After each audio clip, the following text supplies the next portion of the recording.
Okay, so this is going to be a short video basically because it's part of our coverage over X-Men Revolution. And of course, the next crossover at the cover, but it's not really a crossover. Let me explain. You see, when it came to X-Men Powerless, had this massive, not massive, but a storyline where you had the mutant race across the world lose their powers completely thanks to the High Evolutionary. Now, by the end of that storyline, you had the X-Men being able to restore the powers of all different mutants across the world, right?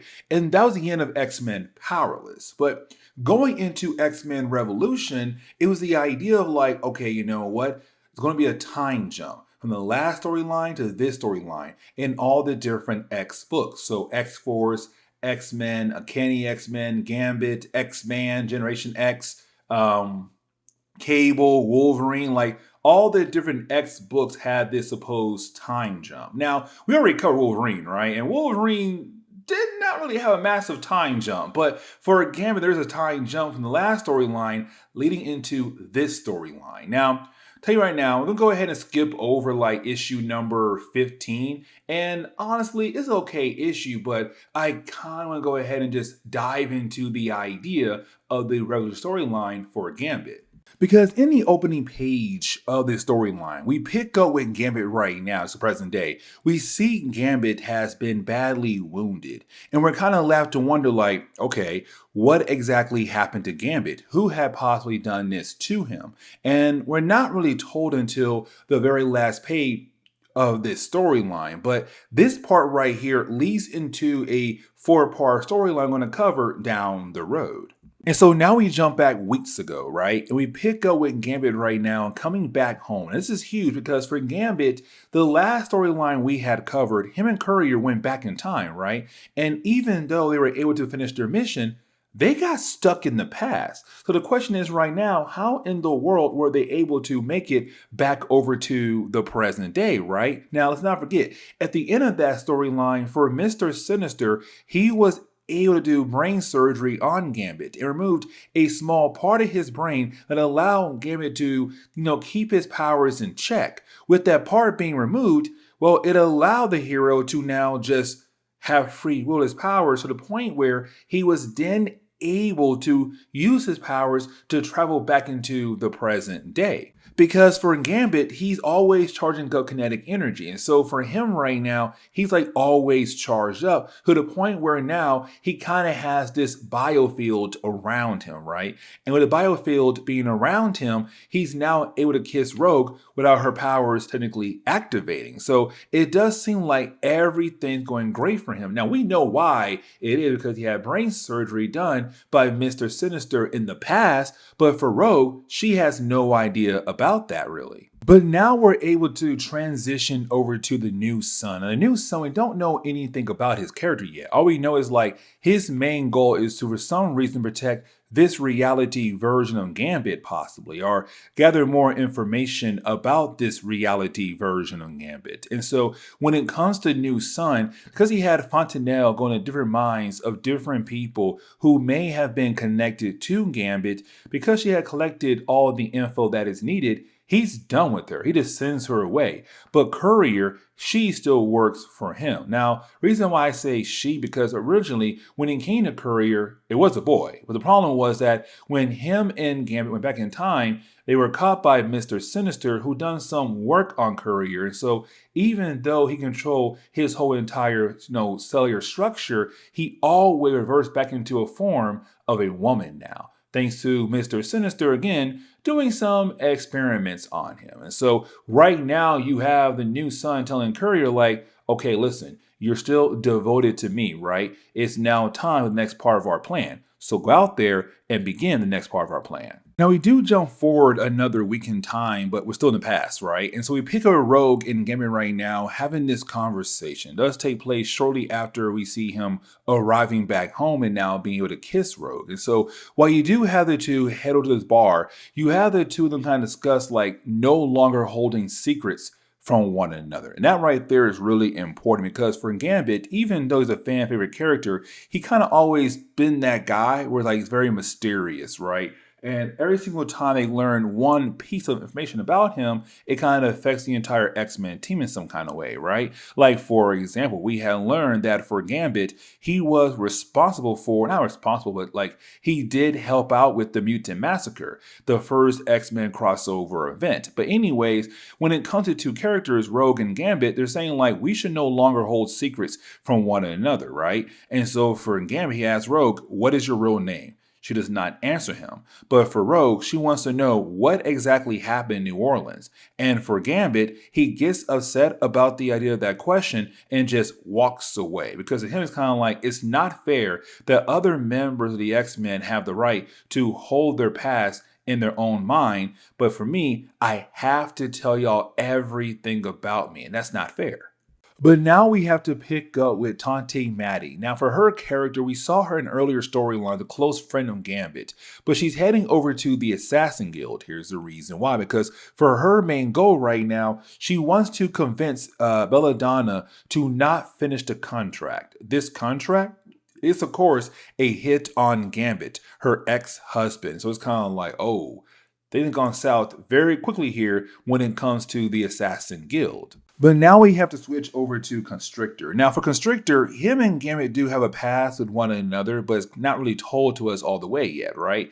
Now for Constrictor, with Justin Hammer being this rich guy, his own company, Hammer Enterprises, he gives him some upgrades over to Constrictor. But he said, listen, you now must help me out as I helped you. And so then you have Courier arrive. And apparently Courier has information from the new sun about some high-tech technology that Justin wants. The problem is that for Justin to get the information, Constrictor has to kill off Gambit. And so for Constrictor, that's a good deal because he wants payback against Gambit. Now, getting back over to Gambit, more time has passed by. And let's not forget, his powers have evolved.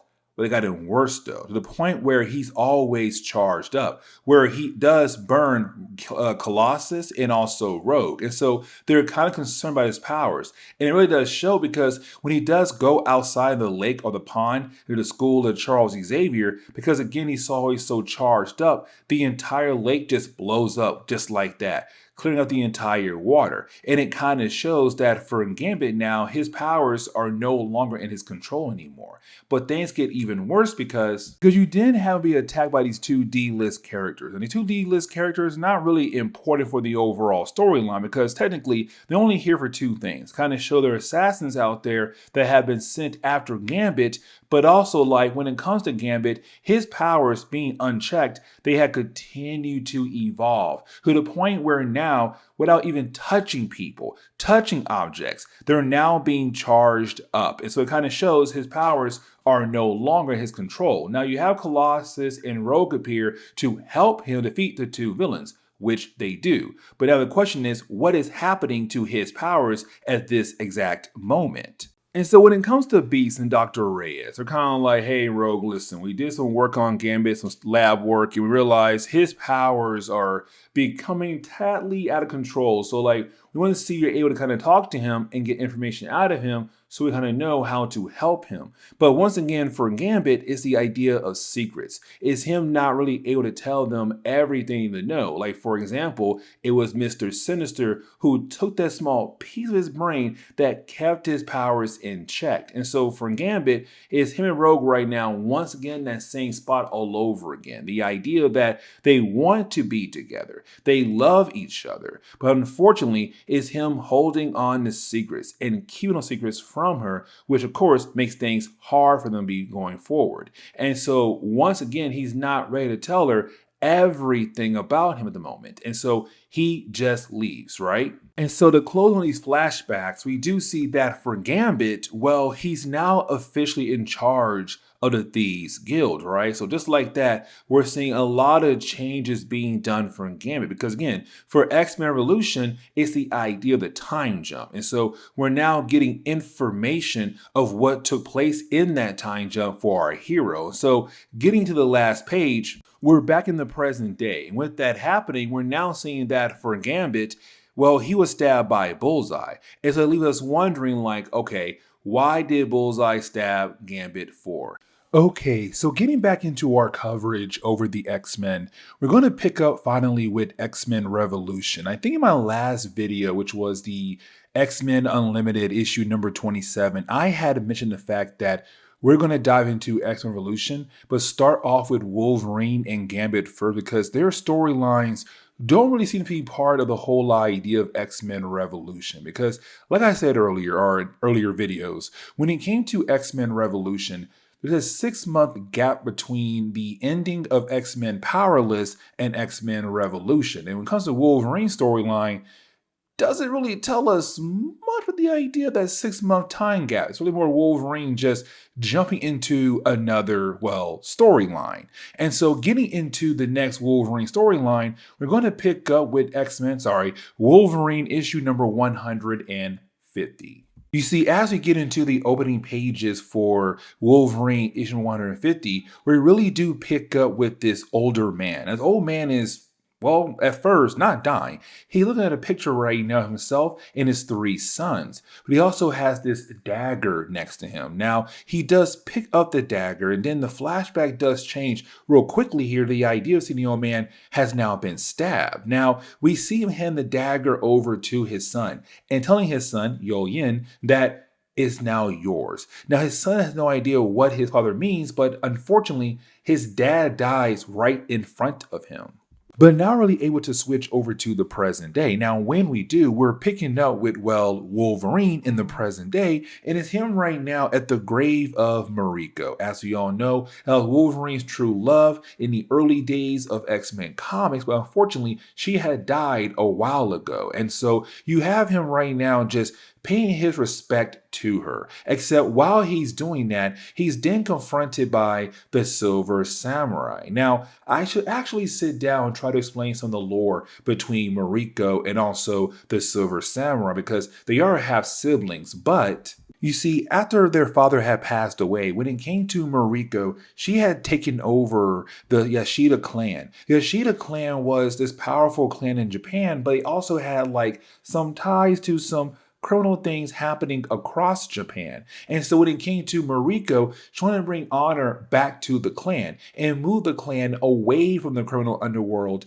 And that was her main goal. Now, unfortunately, she had passed away and her brother took over, the Silver Samurai. Now, it's been a long time since he had taken over, but apparently the way he's speaking right now, some things had changed in a way where that the clan may no longer be as strong as it used to be, but it's also him saying like, I'm happy she had passed away because at least now she's not a puppet like I am for somebody else. And those words right there really does kind of bother Wolverine. Really the first part, how can you be happy about the idea of your sister being dead, but also the line of, she's not a puppet like I am for somebody else. But we're also seeing the idea that as Wolverine is leaving, there's two people currently watching him. These two people become very important at the very end of this chapter. We got like a lot of issues to cover here for this storyline. But now when it comes to Logan, we do see him pay a visit over to Yukio. Now, Yukio's an old Marvel character that was introduced in the Chris Claremont days on the X-Men. But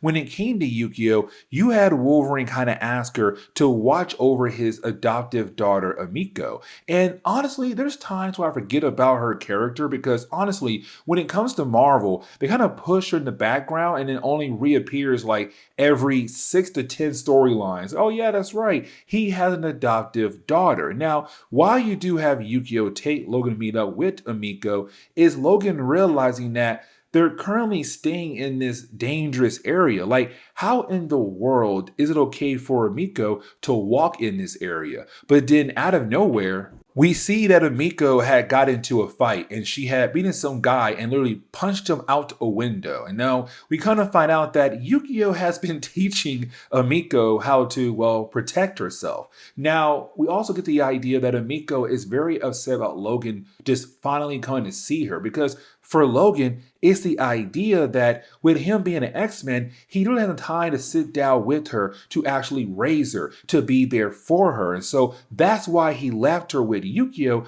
But in her mind, it's like, you're my father, technically. And thing is, you promised to protect me. You promised to be there for me, but I haven't seen you in like months. maybe a year. Who knows how long it has truthfully been? And so for Miko, it's her wanting him around more. And so it's him saying, like, hey, I'm here right now. So let's try to bond with one another for the time being.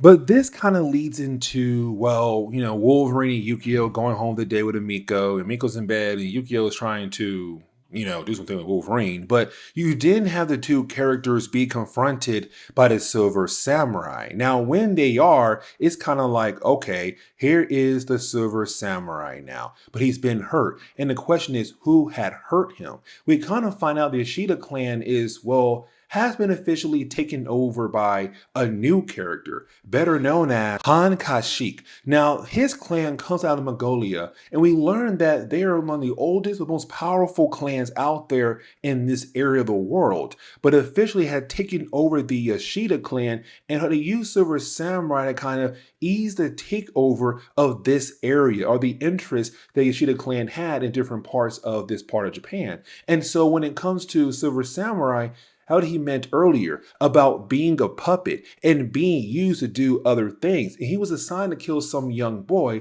but he had no idea the young boy was actually like some kid. And so for him, he's not a killer when it comes to killing a child. And so because he didn't kill that child, you now have basically Han Kashyyyk wanting to kill him off. Now, while you have the entire group talking to one another, well, Wolverine realized they're about to be attacked right now by, well, the bad guys, of course. In this battle, it's a few pages, yes, but also at the same time, it's kind of short-lived. And the reason why, because we are being introduced to Han Kashyyyk. Now, when he does appear, he's able to kind of get Wolverine away from the Silver Samurai, because the only person he wants right now is the Silver Samurai for failing to do a job for him. And so while you do have him being a Silver Samurai, and he does stab the Silver Samurai, you have Wolverine being able to grab Silver Samurai and get away. Now, luckily for our heroes, another vehicle does pull up and they're able to escape. And apparently Silver Samurai knows this person very well.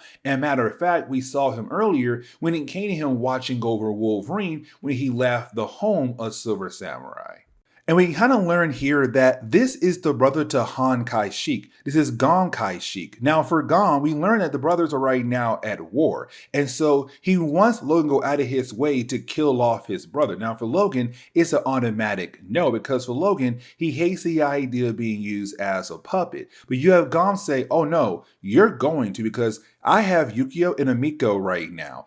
If you want to come back to you safe and sound, you didn't have to go ahead and help me. And so is Logan right now being forced to kill off Han to help out Gon, but in reality to make sure that Yukio and Miko get back to him, well, safely. So now we're given another flashback, and this time we're picking up once again with Yao Yin. And guys, remember, Yao Yin was the son who the father handed the dagger off to and said, now all yours, when the old man then died at the end of that flashback. On this flashback right now, we're seeing Yao Yin, killing off one of his own two brothers.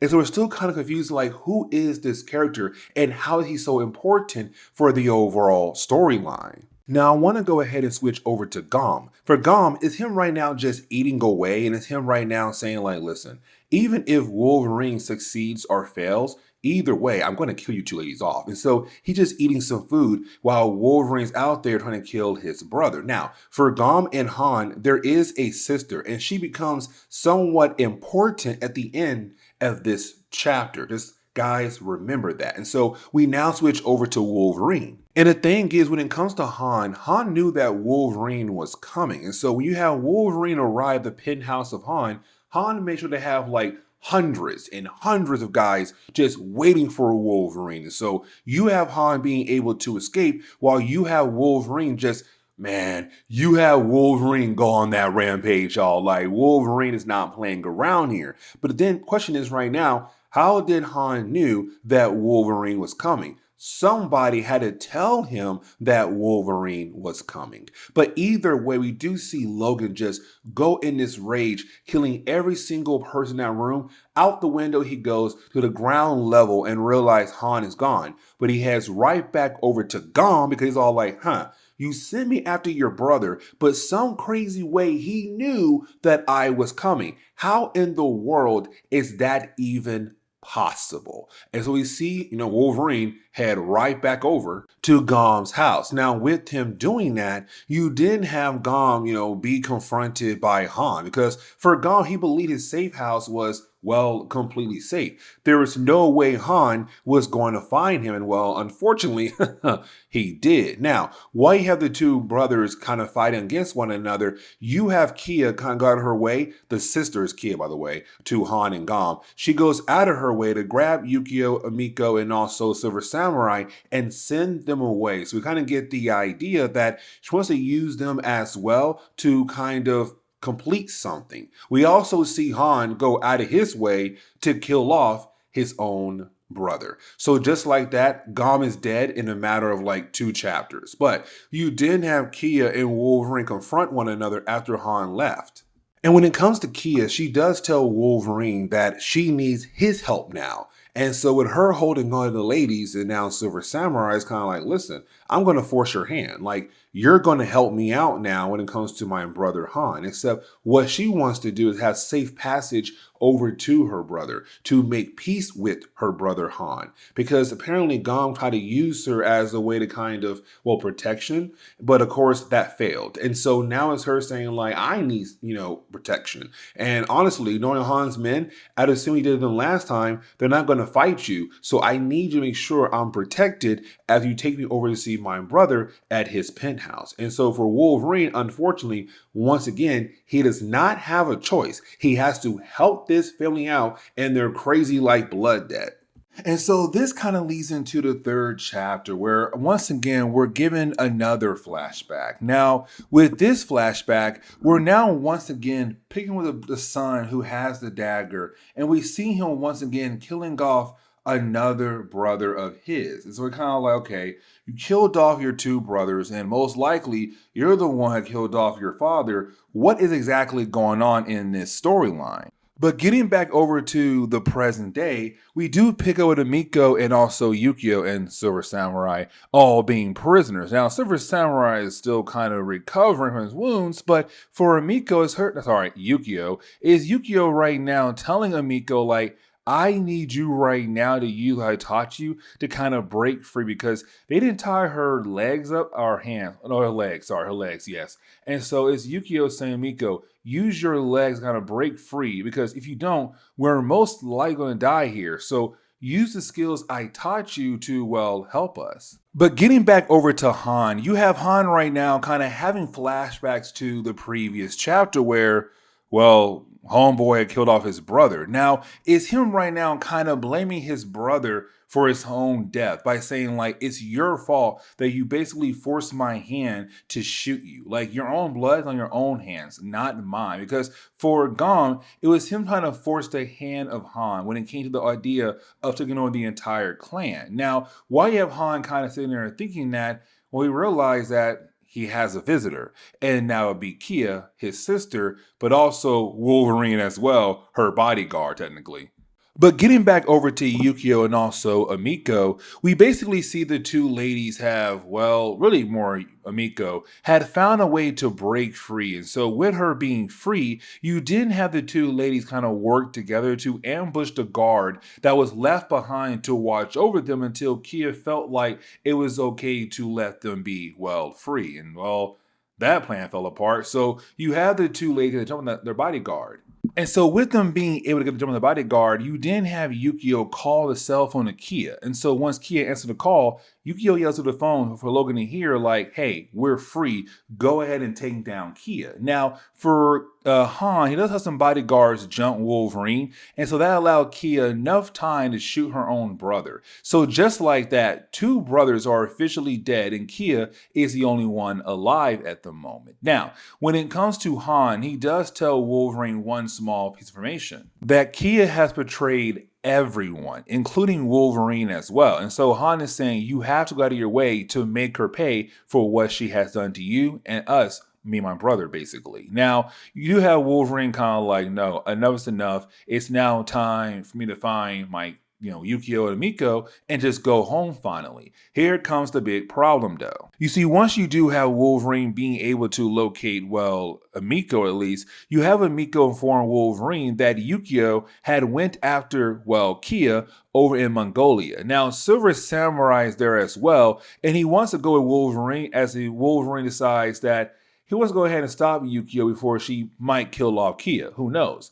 Now, here's the problem, though, because for not only a problem, is Logan saying yes to Amiko and Silver Samurai coming with him. And the reason why, because he said, the entire time I've been here, every single time I leave you guys alone, y'all somehow get captured or hurt. So I'm pretty sure I'm better off you guys with me than without me. And so just like that, that leads into the final chapter. And so this leads into another flashback. This flashback kind of tells us everything we need to know, because when it comes to the idea of the young character we saw in the past who had killed off his father and his two brothers, well, we learned that was the father to Kia and her brothers. But here's the thing, because now history is once again repeating itself, because now we see that with Gon being killed off by Han and you had Kia kill off Han, it's now Kia but to kill off her father so that she can have the entire empire to herself. Again, history is once again repeating itself all over the place. But getting back over to Wolverine, we do see that for Wolverine, he has arrived to the home of the whole entire clan. And of course, his main goal is to leave Miko and Silver Samurai behind to keep them safe, but to also kind of stop Yukio and also bring down Kia. Now, we already see for Miko, she's not happy about the idea of being left behind, but it's like, girl, for your safety and his safety, let's go ahead and leave you behind with the Silver Samurai, who's also still pretty banged up at the moment. And so for Kia, when we do switch back over to her, we do see that she had officially killed off her father. So now the whole entire empire is hers until you have Yukio attack her. Now for Yukio, we kind of learn here the main reason why she's attacking Kia is because Kia basically double-crossed Wolverine away and held her and Amiko hostage. She's kind of like, you did all of this. You killed off your brother. You killed off your father. You crossed Logan. You held me and Amiko hostage to get this empire. You could be brought down fast and quick. But it's also kind of Yukio showing off this like mother side of her, because she looks at Amiko as her daughter. Years ago, we covered X-Men comics, right? When it came to Wolverine asking Yukio to watch, Miko, at first kind of like, was we okay doing that? But now we see she loves the idea of being in Miko's life as her mother. And so the idea of putting that young girl in danger really does tick off Yukio a lot. Now, Wolverine also does arrive as well. And this kind of leads into a whole scene where it's basically us seeing Wolverine fighting against, Kia. You have Yukio get shot by Kia, but Miko is there, and then Wolverine saves Miko. Miko gets Yukio out of there. But I want to go ahead and get to the end of the battle, right? Because the end of the battle is really important here, because it's Wolverine and Kia fighting in this building. As they're showing different pipes and gas being everywhere, well, you have the entire building blow up. Now, the main reason why the building does blow up, because with all that gas being around, when Wolverine, his claws, and Kia's blade, when it gets, cross paths, send a small spark, bam, the whole entire place blows up. Now, Silver Samurai, Yukio and Miko, they are able to get out of there just in time. Wolverine is badly burned up, but it's the idea now that Kia is officially dead. And that kind of ends the entire storyline. Now, for me personally, it's not really that great of a storyline. It kind of went all over the place, but also the fact, I don't know, just wasn't for me. But it's a weird way to start a new era for Wolverine, the idea of revolution. So yeah, this is okay. So let's go ahead and get back into our coverage over the X-Men, right? And so we're going to pick up with X-Men issue number 100 for today's video, all the way up to issue number 102. Now, this is us now getting into the X-Men Revolution storyline, or the main storyline for X-Men Revolution. Now, like I said in our other videos when it came to, Wolverine and Gambit, the idea of X-Men Revolution was like this 6-month time jump from X-Men Powerless to this point right here. Now, I would say it's X-Men Powerless, but I know in some books it does say the 6-month time jump from the idea of Apocalypse to 12, where at the end of that event, you had Cyclops go ahead and give his life up as a way to stop Apocalypse. It was a huge sacrifice for the X-Men. And so in some books, it do say like, this 6 month time jump from that point to this point right here. And some books say like, oh no, it's from X-Men Powerless from this point right here. So it does kind of get a little confusing here and there. But when it comes to X-Men, you know, one of the two main books actually, it's the idea of like us finally picking up with the X-Men, kind of learning like what happened to them over time ever since X-Men Powerless. And so as we get into the opening pages for X-Men issue number 100, really do pick up with the idea of Nightcrawler. Now we're not really told like right off the bat, like did Nightcrawler leave the X-Men to begin the path to becoming a priest? We're not really told that in the opening pages, but we do see him right now in a church just praying to God, right? Except while he is doing that, he doesn't realize that he's now being hunted by the Neos. Now, the Neo race is, what we're going to learn right now, could be an offshoot of the mutant race. And the reason why I'm saying that, because when it came to X-Men Powerless, you know, written by Alan Davis, I think it was Alan Davis, but when it came to X-Men Powerless, where you had the High Evolutionary and Mr. Sinister kind of go out of their way to shut down all the powers of the mutant race across the entire world, the Neos were also affected as well because, well, they had powers and they were turned off. But we came to the leader, Domina, she had lost her daughter. And the reason why, because her daughter had the ability to breathe underwater.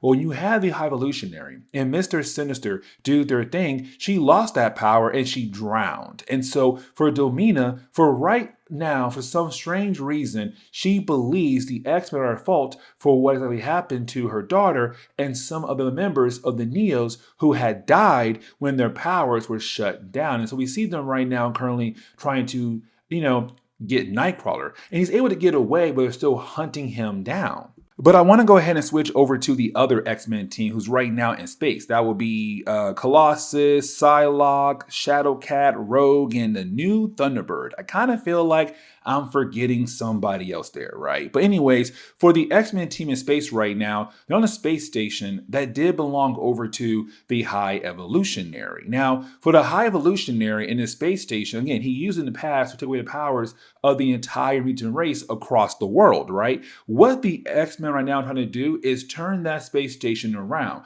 to now be used for different kinds of reasons for all different nations across the world before Peter Cabot and his team arrive there to kind of help, live inside that station. Now, with that being said, you do have some leaders not really happy about the idea of the station, like Genosha, because again, that's an entire nation full of mutants. So why in the world would they be okay with a satellite that could be used to take away the powers of the mutant race once again? Even if you do change it, there's still that possibility. Now, with all that happening, let's get to the big surprise of this storyline. Because you do have the X-Men being able to succeed on their task, right? And you have everyone partying, they're dancing, having a good old time. But when it comes to Colossus and also Rogue, they kind of go into a different room, right? And so for Colossus, while being in that different room, you have Colossus bring up Gambit. So we get the idea that the storyline that's covered for Gambit is well connected to this storyline right here, at least.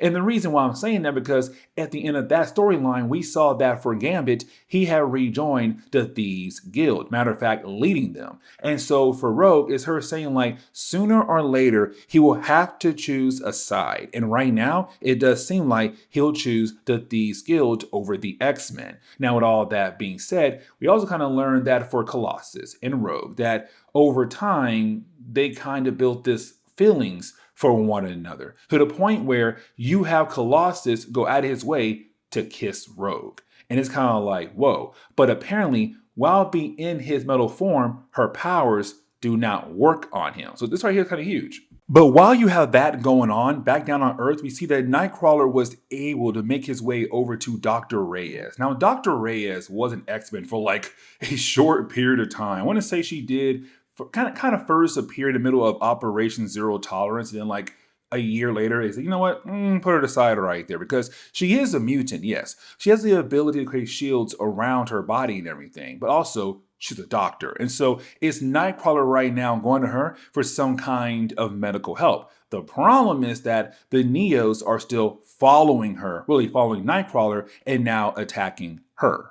Now, I want to go ahead and switch back over to Space Station. The reason why, because with Colossus now, I guess, going after Rogue, that kind of leaves the question of, what about Kitty Pryde? Because for me personally, it kind of felt like there's always small hints here and there of Kitty Pryde and Colossus getting back together, right? We're not getting that. And the reason why I'm saying that, because for Colossus, he's with Rogue. And so for Kitty Pryde, she goes to the lower section of the space station and she finds, well, this guy named Seth, who's also part of the crew, the space crew, right? And for Seth, we learned that him and Kitty Pryde are maybe boyfriend and girlfriend now. And so they had a private date. Well, Seth is a bad guy who just knocks her out and then just said, hey, you know what? Don't worry. Even though I'm bringing down the whole entire space station, I'll make sure that you and I both live. Now, I kind of feel like this is Chris Claremont. By the way, it's Chris Claremont coming back to the X-Men around this time period, who was trying to do some new things with different characters. Like, for example, Dr. Reyes. Because Dr. Reyes, like I said earlier, she has the ability to create shields around her body, right? And so while you have her trying to protect herself and also Nightcrawler from this one Neo member, she's kind of struggling. And matter of fact, you have Nightcrawler try his best to help out, but he's injured, so the battle does not last that long, and it does kind of seem like Nightcrawler is about to die. But then at the very last second, you have Dr. Reyes being able to take her force field and kind of use as a weapon in a way, right? Where she pierced the guy's back and it does seem like he's now officially dead. And for her, that's new. She just took a life. That's not like her. She saved lives, but she had no choice to save Nightcrawler's life. And so getting back over to the space station, you have the idea of the X-Men finding out that things are falling apart very quickly because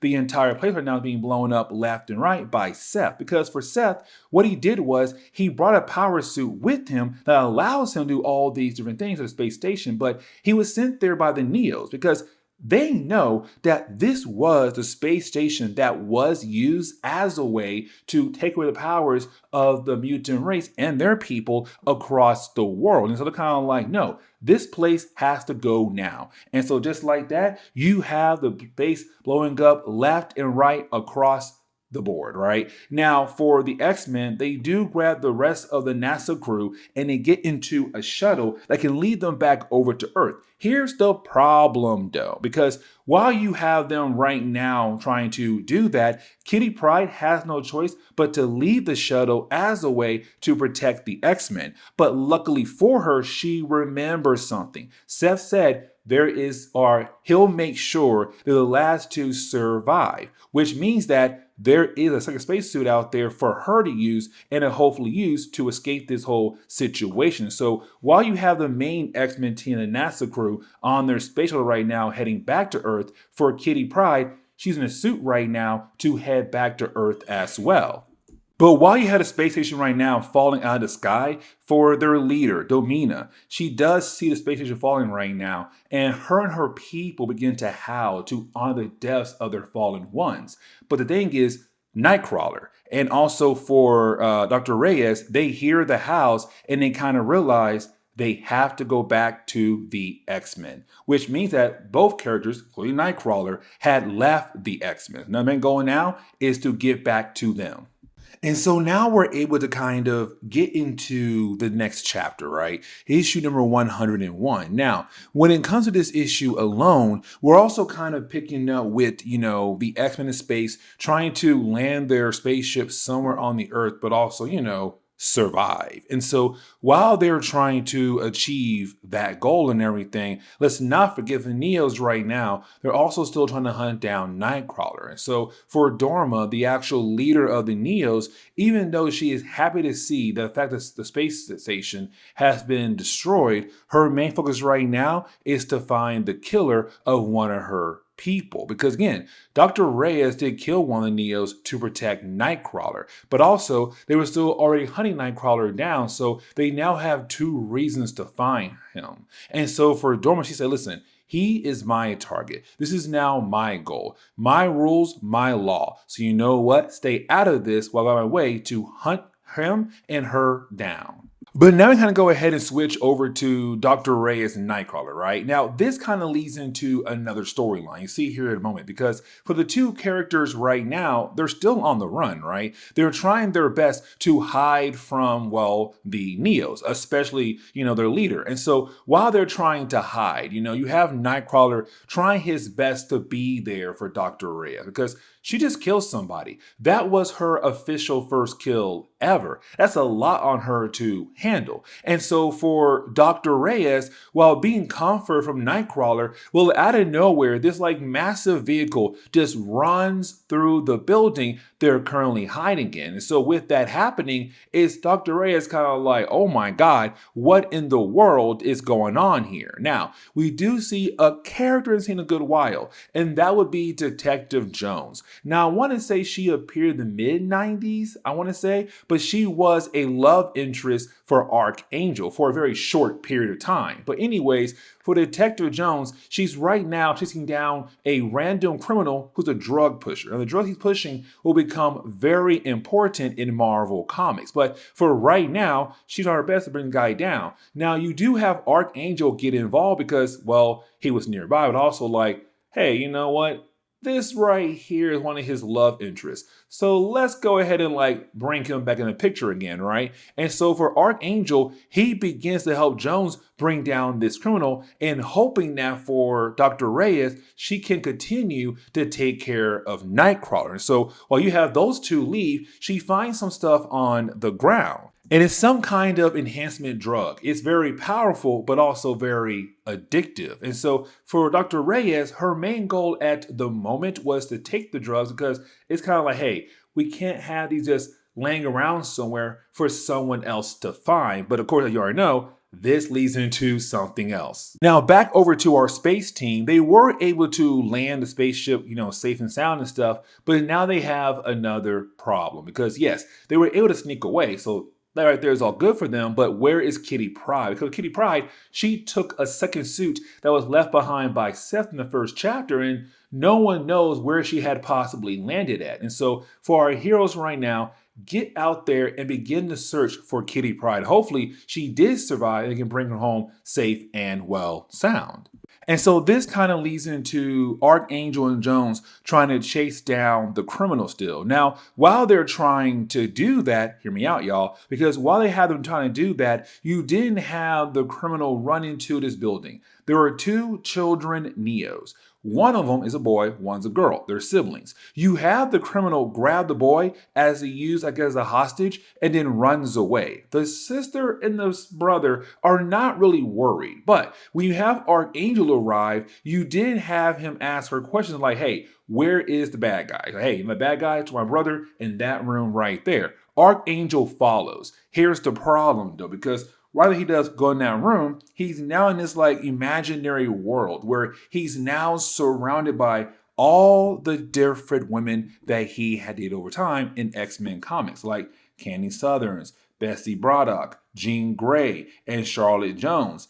Everyone they had love for over the years. Now, for Detective Jones, when she arrives, she's also pointing the same direction, but also kind of going in this imaginary world. Things are a whole lot worse for her because, well, she's now in an X-Men suit, but let's not forget, she was never classified as a mutant yet. And so with her being in an X-Men suit is very confusing, but also about all these dead bodies laying around her. Now, she is confronted by this criminal who had been altered by, the room, and she's able to get rid of him. Here's the next problem, though, because for Detective Jones, right, she also begins to mutate. So it's kind of like, what in the world is happening to our characters? Now, getting back over to Archangel, but for Archangel, he begins to realize this is all wrong, especially with the idea of Candy Southern, because she died a long time ago in X-Men comics. Now, when it comes to Jean Grey, he already knows that her heart belongs to Scott Summers, one of his close friends. And Bessie Braddock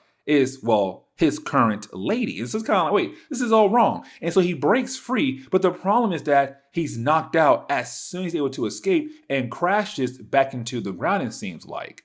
And so when it comes to Dr. Reyes and also Nightcrawler, well, they're still on the run, right? The problem is that they're now completely surrounded by the Neos. And so with that happening for Dr. Reyes, she kind of realized, what she has to do, which is, well, use the enhancement drugs that she had found earlier, and left wondering how they affect her powers, and will that help her get out of the situation to hopefully protect, well, Nightcrawler at least. And so this leads into the final chapter. And so as we dive into the final chapter, we're now picking up with the idea of seeing Wolverine and Danny Moonstar. Now, of course, for Moonstar, she's part of X-Force, right? But she's here right now with Wolverine to help out. Here's the reason why: because Wolverine has been to 17 different known bases that have belonged to Mr. Sinister. Each base has been destroyed, and in each base, it seems like Sinister had died at, which means at this point, Sinister had died at least 17 times, supposedly. And so when it comes to Danny Moonstar, she can project the last few moments in each of the last few bases. So for Wolverine, what he sees is Domina, part of the Neo, attacking Mr. Sinister and Sabretooth at this current base. And so this kind of leads into, seeing Dr. Reyes fighting against the Neos on her own, because the enhanced drugs are really helping out. And again, now this kind of storyline will take place again down the road in later comics for X-Men, but right now the drug is really helping out. But luckily for Dr. Reyes, she does get some backup. That'll be Rogue, Colossus, and also Psylocke. And so with those three being there, they should be able to help her out to fight against the Neos. But now we got to switch over to Senator Kelly. Now, for Senator Kelly, recently he had lost his wife. And so, because his wife had died by the hands of a mutant, for Senator Kelly, is him right now saying like he no longer sees the good and bad mutants. There's no black and white. That all mutants are dangerous. That all mutants must be stopped. That all mutants must be put away. And so what we're seeing right now is Brian Kelly saying like, yeah, I'm running for president. I'm going to make sure that when I do, everyone who's a mutant is going to pay. But getting back over to the battle with our X-Men fighting against the Neos, you did have Domina arrive. Now, when she arrives, we have to remember that she has the ability of like sharing her powers and their powers in her clan to one another. And so right now, she has all the different powers of the different members in her clan at the moment right now, and giving the X-Men a run for their money, be more exact. But luckily for our heroes, at the very last second, you do have Wolverine arrive. Now, when Wolverine does arrive, he is able to knock her out, and that kind of ends the battle for now, right? Okay, so let's go ahead and get back into our coverage over X-Men Revolution. Now, we have covered Gambit, Wolverine, and the X-Men books so far, but we're only like halfway through our coverage over X-Men Revolution. So we're now going to sit down and cover Uncanny X-Men Revolution.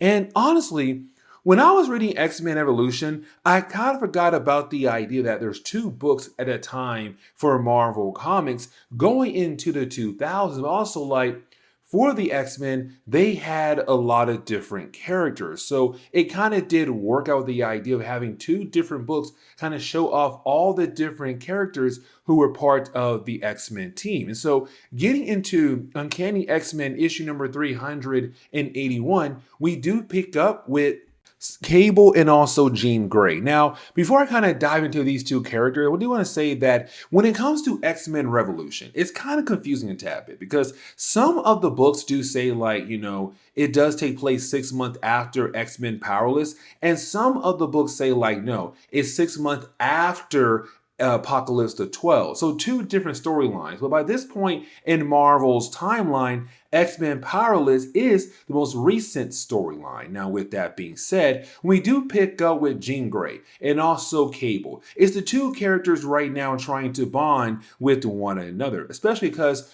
at this point in time, they believe that Cyclops is officially dead, because at the end of Apocalypse the 12, you have Cyclops go out of his way to save the life of, save the entire world technically, but save the life of Nate Gray, who was Cable from a different dimension. But when it came to Cyclops doing that, he had merged bodies with Apocalypse, and it had just disappeared. And so to our heroes, they truly believe that Cyclops is, officially dead. And so for Cable and also Jean Grey, they're right now just trying their best to move on. Now for Jean Grey, we kind of see her being able to kind of move on from the idea of no longer having Cyclops in her life. But for Cable, even though technically Cyclops was there at different points in Cable's life, it's still the idea that he didn't have his father the entire time in his life. So it's Cable right now just trying his best to move on from the idea of no longer having those conversations with his father. But we also see that for Jean Grey and Cable, they were basically invited over to Venice. Now, we're not really told why at first, but while you do have the two characters walking around, for Jean Grey, she begins to replay these different memories in her mind. The idea of her and Cyclops being together. Here's the problem though, because while you do have her kind of reliving these moments, she keeps seeing these Joker cards laying around and reminding her that she was invited here by, well, a mysterious person. Now, while you do have her and Cable walking around, Beast arrives. And I kind of like this a lot. And the reason why, because for Beast, I know he's part of the X-Men, right? But I always forget for some strange reason that Beast is also an Avenger as well. But Beast was also invited here by our mysterious character. Now, we get the idea that they both were brought here by Gambit. But the question is now like, why? Because they both had received the Joker card. While you have all three characters talking to one another, they are then attacked by Shockwave Riders. Now, Shockwave Riders, they are really part of a group called the Neo. The Neos are, how I say this, they are an off branch of the mutant race because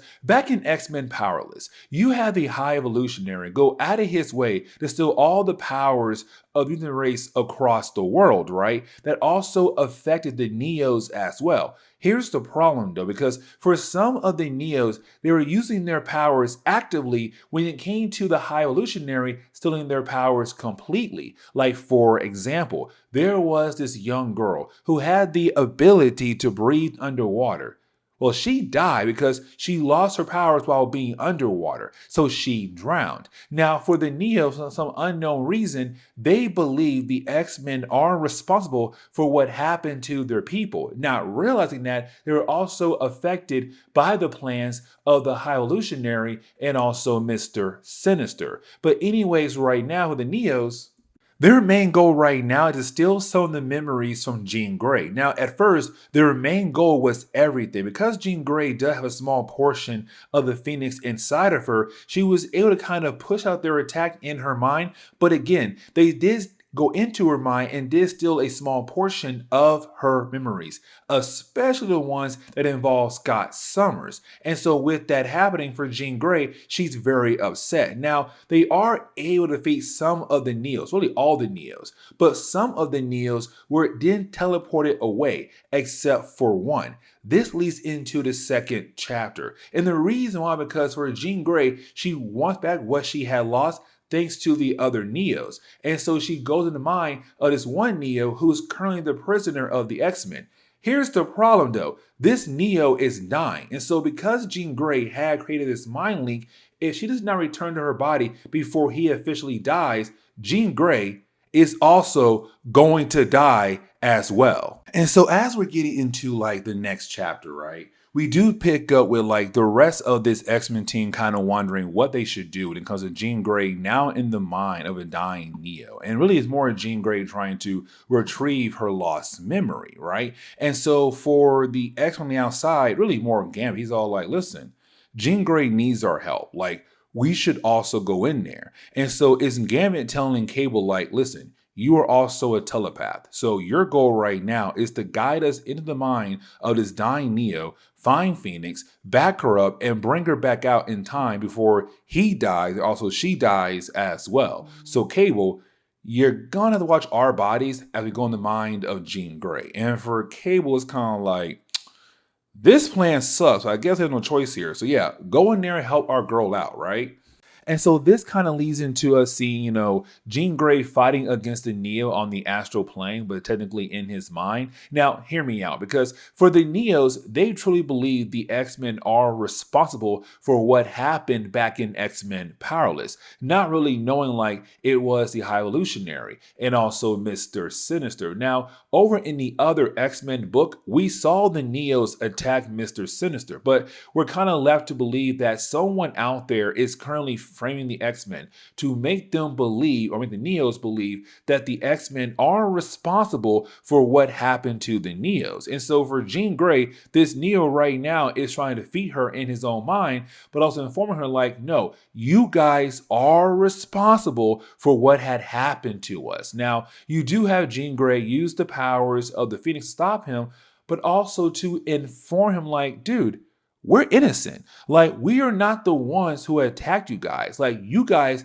have begun attacking us out of nowhere. We have no idea who you guys are. But once you do have the rest of the X-Men being able to meet up with Jean Grey in the mind of this dying Neo, it does kind of lead to this conversation, right? Because you have the X-Men now being confronted by the Lost Souls. Now, the Lost Souls are part of the whole like Neo culture, right? The Lost Souls represent the different clans of the Neo group. But here's the thing, the Lost Souls are here to help the current Neos bring down Jean Grey. And the Lost Soul they do is that they went to the mind, or the astral plane at least, to battle against Jean Grey and the rest of the X-Men. Now you have each member of the Lost Souls go out of their way and try to merge with each member of the X-Men who are currently on the astral plane. So Beast, Storm, Gambit, and also Jean Grey. And so you now have our heroes kind of being forced to fight against their inner demons. Now, while you have that happening on the astral plane, back on Earth is Cable right now still trying his best to protect the body of Jean Grey from more members of the Neos. And so while that's happening on the outside, in the regular Earth plane, we do see, the different members of the X-Men right now fighting against their inner demons. And I kind of feel like Chris Claremont could have done a whole lot more with the storyline, and hear me out, because for Chris Claremont, you have the X-Men, right? But when it comes to like Gambit, he's the only person who's technically able to defeat his inner demons. The idea of him rejoining the Thieves Guild, him getting over the idea of the mutant massacre, because as we all know, for Gambit, he did have a small hand in the idea of the mutant massacre, but also him kind of trying to move on from Rogue. And so he's the only character we see being able to overcome their inner demons. Not Beast, not Storm, and not really Jean Grey. They do, but we don't see how they do it. And so in the storyline, we see Jean Grey being able to defeat the entire Lost Souls group, but also the Neos who were attacking Cable as well. Now, once you do have the Neos and the X-Men kind of decide to go their separate ways, you then have Gambit explain why in the world did he invite the X-Men here for, because they were all called here by Gambit, but they were not called here by him to fight against the Neos. So what was his actual reason? He says, because we now need to pull off a rescue mission. Okay, so it's time for us to go ahead and get back into our coverage over the X-Men. And we're kind of getting back into our coverage over X-Men Revolution. We kind of stopped for a brief moment to cover the whole Gambit assassination game storyline. But now it's time for us to go ahead and get back into X-Men Revolution. And I want to pick up with Cable. Now, just in case anybody's just joining our coverage over the X-Men, here's the whole thing about X-Men Revolution, because it was a very weird period in time in Marvel Comics. You see, when it came to X-Men Powerless, you had this big storyline where it was a High Evolutionary and also Mr. Sinister who had gone out of their way to take away the powers of the mutant race. Now, by the end of X-Men Powerless, you had the X-Men being able to reverse the effects of what the High Evolutionary did in that storyline. But here's the thing, because one storyline ended, you then had X-Men Revolution. When it came to Revolution, it tells us that it's been 6 months since X-Men Powerless. Now, some books say X-Men Powerless, some books do say it's been 6 months since Apocalypse the 12. Either way, we had a time jump. And so when it came to Cable, in our last video, we saw that when it came to mutant race losing their powers, Cable also lost his powers. And the thing about Cable is that he used telekinesis to kind of keep his techno-organic virus at bay. Without his powers, the virus had the ability to take over his body. And so we were kind of left to wonder what in the world happened to Cable. Again, we had a 6-month time jump. And so as we dive into Cable issue number, I want to say is issue number 79, we see Cable is now perfectly fine. Now, technically, we saw him over in Uncanny X-Men Revolution, and we saw that he had officially joined the X-Men as a way to pay respect to his father. Because as we all know, when it came to Apocalypse the 12th at the end of that storyline, to save Nate Gray's life, you had Cyclops jump between Apocalypse and Nate Gray and merge with Apocalypse. And we're kind of left to believe that both characters, Apocalypse and Cyclops, are quote unquote dead at the moment. And so for Cable, it's more of like, you know what? Here I am right now trying to pay respect to my father by joining the X-Men. But while you have Cable out there just trying to, enjoy the evening, walking around and clear his mind, he's then confronted by three random witches. Now, these three witches are here to tell Cable, like, you have three major tests coming up for you. And the first test involves a guy known as Andy. Now, Andy's a brand new character who's only for this book, and that's really it. But we get the idea that Andy is just a regular family man. And so you have the three witches show Cable, this vision of Andy just living a normal life. And matter of fact, it's him and his two boys going on some kind of camping trip. Except when they arrive at the spot for the camping site, he leaves the boys there and drives back to town. And the reason why, because some kind of demonic being has taken over the mind of Andy and is telling him, like, go ahead and cause a massacre. Buy all these guns and shoot up a certain place. And so we see him heading over to that location. And so for Cable, seeing this vision, he's kind of like, okay, why in the world will you show me this vision, but not try to take me there to at least try to stop it? And so for Cable, he has to rush over there. And for Cable, he does make it in time, but again, just barely. Now, for Cable, once he does that, he begins to fight against Andy, but realize while trying to reach the mind of Andy and put a force field around Andy that Andy's really powerful, but it's a regular human. And so it's Cable realizing that this being that has taken over Andy's body is truly powerful. And so you didn't have the guy say, like, listen, you can stop me now, but there's more things to come down the road from me and my fellow people. And we kind of learn his name. His name is Aantaros, and I really hope I pronounced that correctly. If not, guys, please forgive me. But you didn't have Aantaros use the body of Andy to commit suicide. Now, Aantaros, of course, he's alive, but Andy is dead. Now, for Cable, he has to leave because the police are arriving very soon. But now for Cable, he's a guy that has many questions.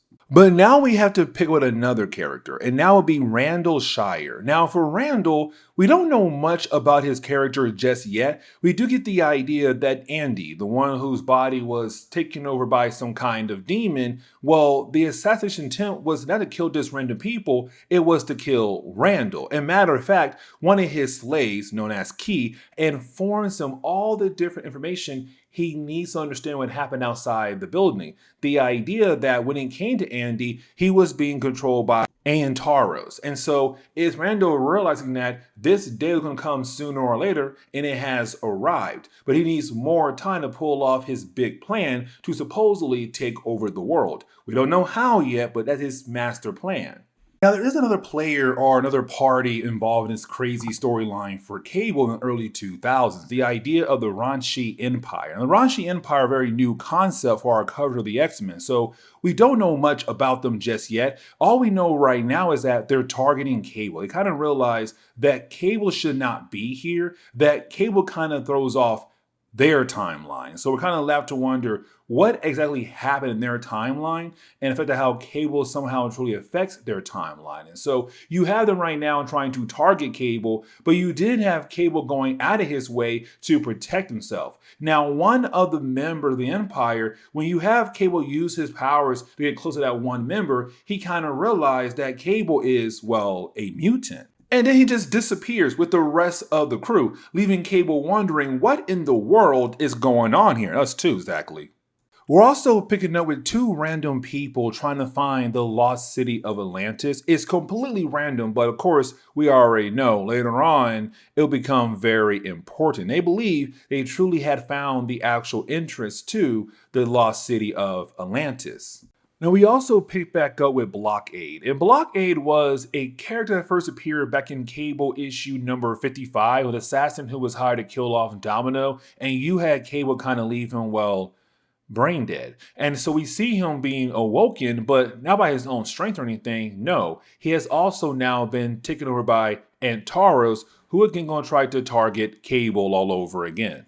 But this kind of leads into the ending of this chapter where we do pick up with Cable trying to head back over to his safe house. The problem is that once he walked through the main door, he's then teleported somewhere else. And you didn't have the three witches tell Cable like, so yeah, this right here is your third test. So here you go. Let's now begin your third test. And so for Cable, he kind of realized that he's now 2,000 years in the future, but not his future. That this future belongs to, well, a completely different timeline. And matter of fact, still Earth, but it's now called Harmony. And so for Cable, he's kind of wondering what exactly is going on here. And so while walking around, he meets a young, beautiful woman, better known as Yaila. And I really hope I pronounce her name correctly. But when it comes to Yaila, she's kind of like, hey, it's nice to meet you. We also learned that he's the first traveler to arrive at her city in a very long time.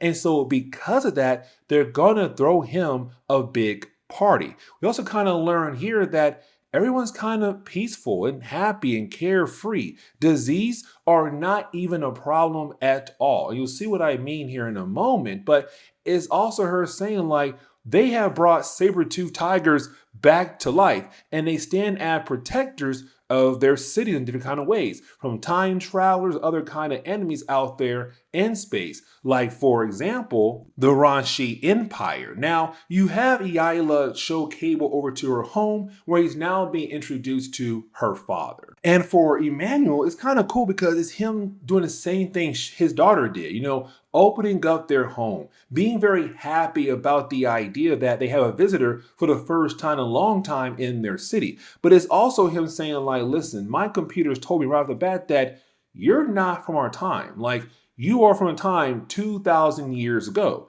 You are a time traveler. But getting back over to the present day, we now pick up with Randall Shire. And for Randall Shire, at first, again, in the last chapter, it seemed like he's some kind of random character, right? He's not, because Randall Shire, he's on this tour talking about peace and harmony. And for a lot of people, they call him a fraud, even though he has more and more people joining his side. And so you have two reporters who were sent there, kind of watch this whole entire event, and they get pulled in just like that. And so we're kind of left to believe that for Randall, he has some kind of power. Back in the future on Harmony, you also have Emmanuel tell Cable like, we can cure any kind of diseases. Matter of fact, your techno-organic virus is not really a problem. Matter of fact, only like 4 or 5 days, some bed rest, and that virus will be gone just like that. Now you also have Cable beginning to enjoy the party that his family is giving him, all these different guests. But it's also Cable right now kind of falling in love with Yaila. Kind of like, she's beautiful, she's intelligent, like I want to be with her. This is amazing. Now getting back over to the present day, once again, let's not forget about those two random guys who opened the door that leads supposedly to the city of Atlantis. And that will be Professor Oxton and Berger. The problem is that while they're trying to open up the door, they're confronted by two random people with some guns. Now, back in the future, for Cable, even though right now he's falling in love with this girl, she begins to talk about the idea of what they do on Harmony to kind of make sure the gene pool is clean, meaning that they kind of go out of their way to kind of get rid of any kind of mutations a child might have. And so for Cable, kind of wondering, what does she truly mean about that? But then you have the Ranshi Empire attack. Now for Cable, he does try his best to protect her, but he then gets blasted through a wall, but that blast leads him back over to the present day. So just like that, he left the future.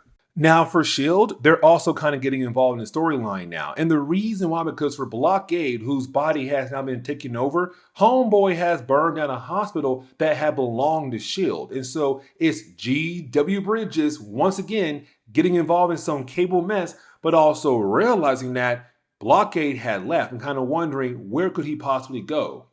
Now, for Cable, we see him talking to his team, Irene Merriweather and also Blacksmith. Now, while talking to these two characters, it's him giving all the information about what happened to him in the last two chapters. But it's also Irene saying, like, okay, so when it comes to Andy, the guy in the first chapter, it does sound like his body was possessed. And so it's her saying like possession has been going on for a very long time for the human race. But she thinks she knows somebody who could possibly help Cable learn more about what's going on right now with all these three witches and the idea of Andy and possibly other things happening around Cable involving him in some kind of future mess down the road. Now, for the Ranshi Empire, their leader, she's very upset because they had failed to capture Cable, right? They had failed. And so she's kind of like, listen, y'all got one more chance to capture this guy. Now, you would think like, okay, Fresh, why in the world is this important? Let me explain why. Because you have the leader right now say,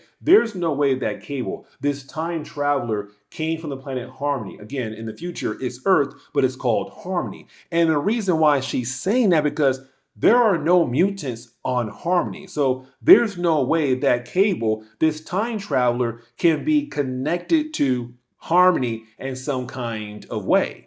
But this leads us into the ending of this chapter where it's only more Cable and also Irene meeting up with a character known as Clarity. Now, apparently for Clarity, he is constantly watching like so many different TVs on different channels and collect information from all over the world and also maybe computers as well. But he's able to take everything in. And so for Cable and also Irene, they're kind of hoping that Clarity can give them some kind of information with what's going on with Cable. Here's the problem though, because while you have the two beginning to talk to Clarity, well, for Cable, he's then attacked by Blockade, whose body right now is being possessed, and also more members of the Ranshi Empire. They all just barge right into the room. So for Cable, another battle is about to take place leading into the third chapter. But as we get into the next chapter, we kind of learn here that Cable was grabbed by the Ranshi Empire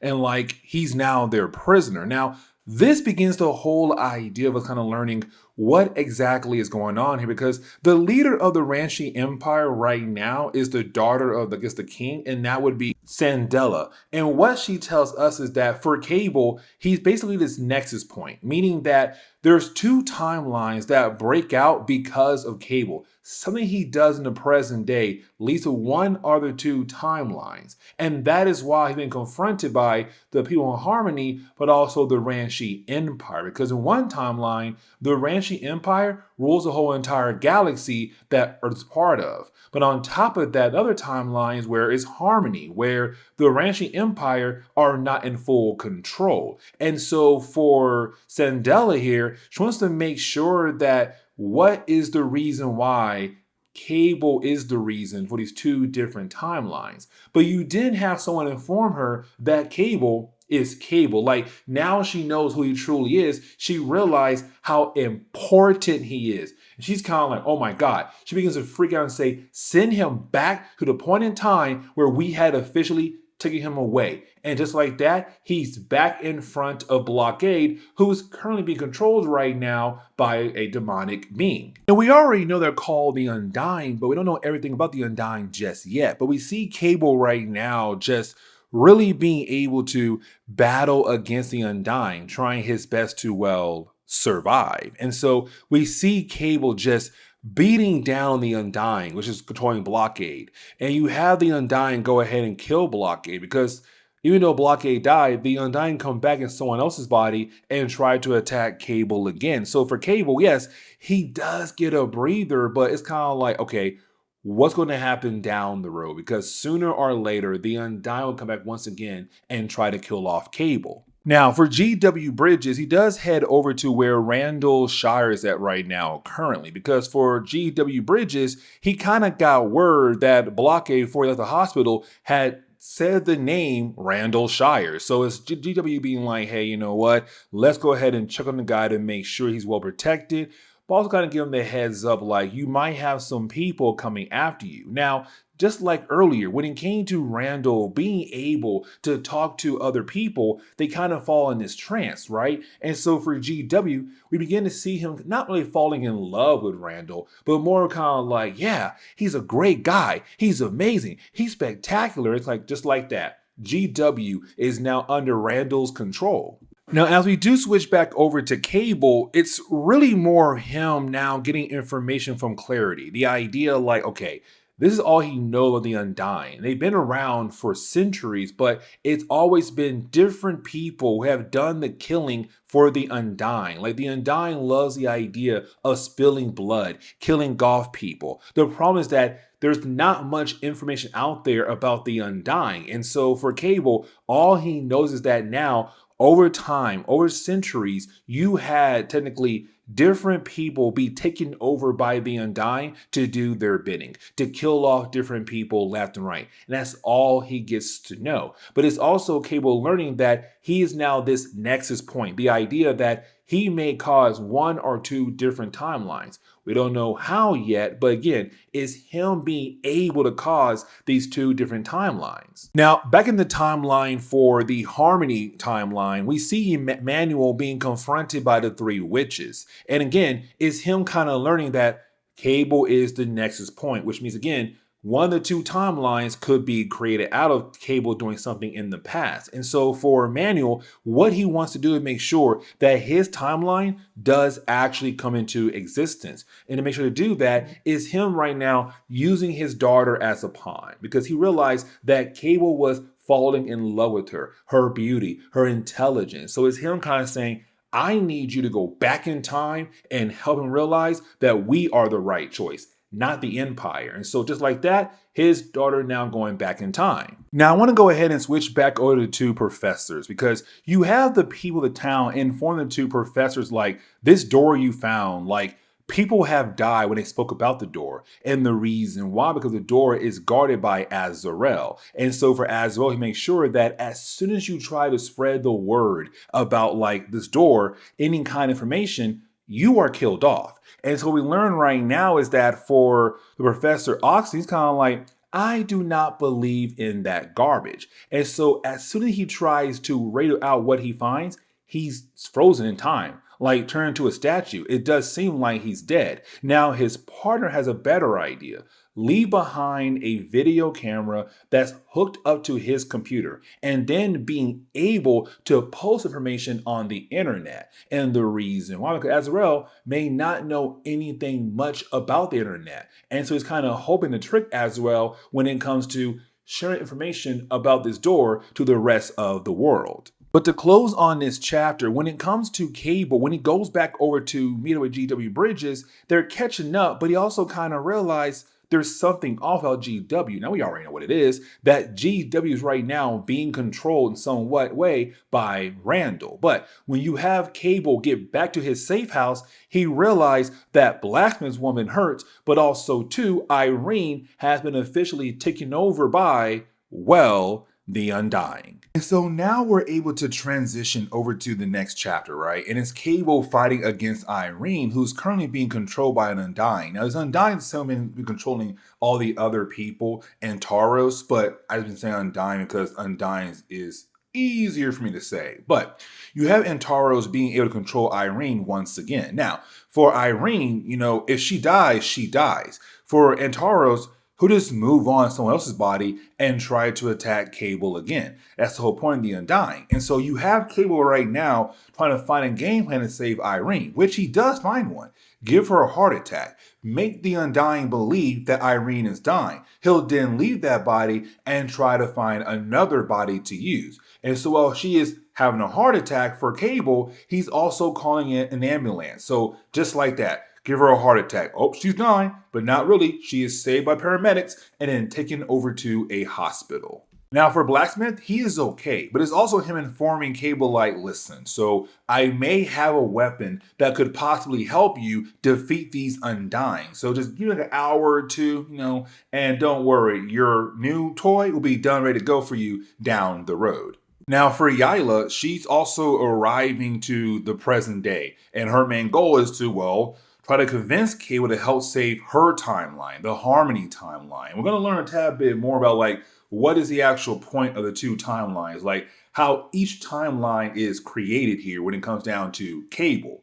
And speaking of Cable, he's on his way over to the hospital to see Irene, except while traveling over there, he has this vision. And it does seem like Jean Grey, aka the Phoenix right now, could possibly be, well, in danger. Now, back over to Randall Shire is also him currently, talking to Key and Wall, the two people who work for him. Key gets information and Wall protects Randall. We kind of learn here that for Randall, his plan right now involves killing both Key and Wall, but also killing off the ton of different people who are currently being controlled by Randall's voice. And we'll learn more about Randall here in a moment. But once you do have Cable go pay a visit over to Irene, he begins to learn more about the Undying. The idea of the Undying is an alien race, it seems like, but they've been around for millions of years, controlling humans for the longest time ever. And of course, using different people to kill off other people because they feed off blood, off the emotions of anger and, bloodlust and things like that.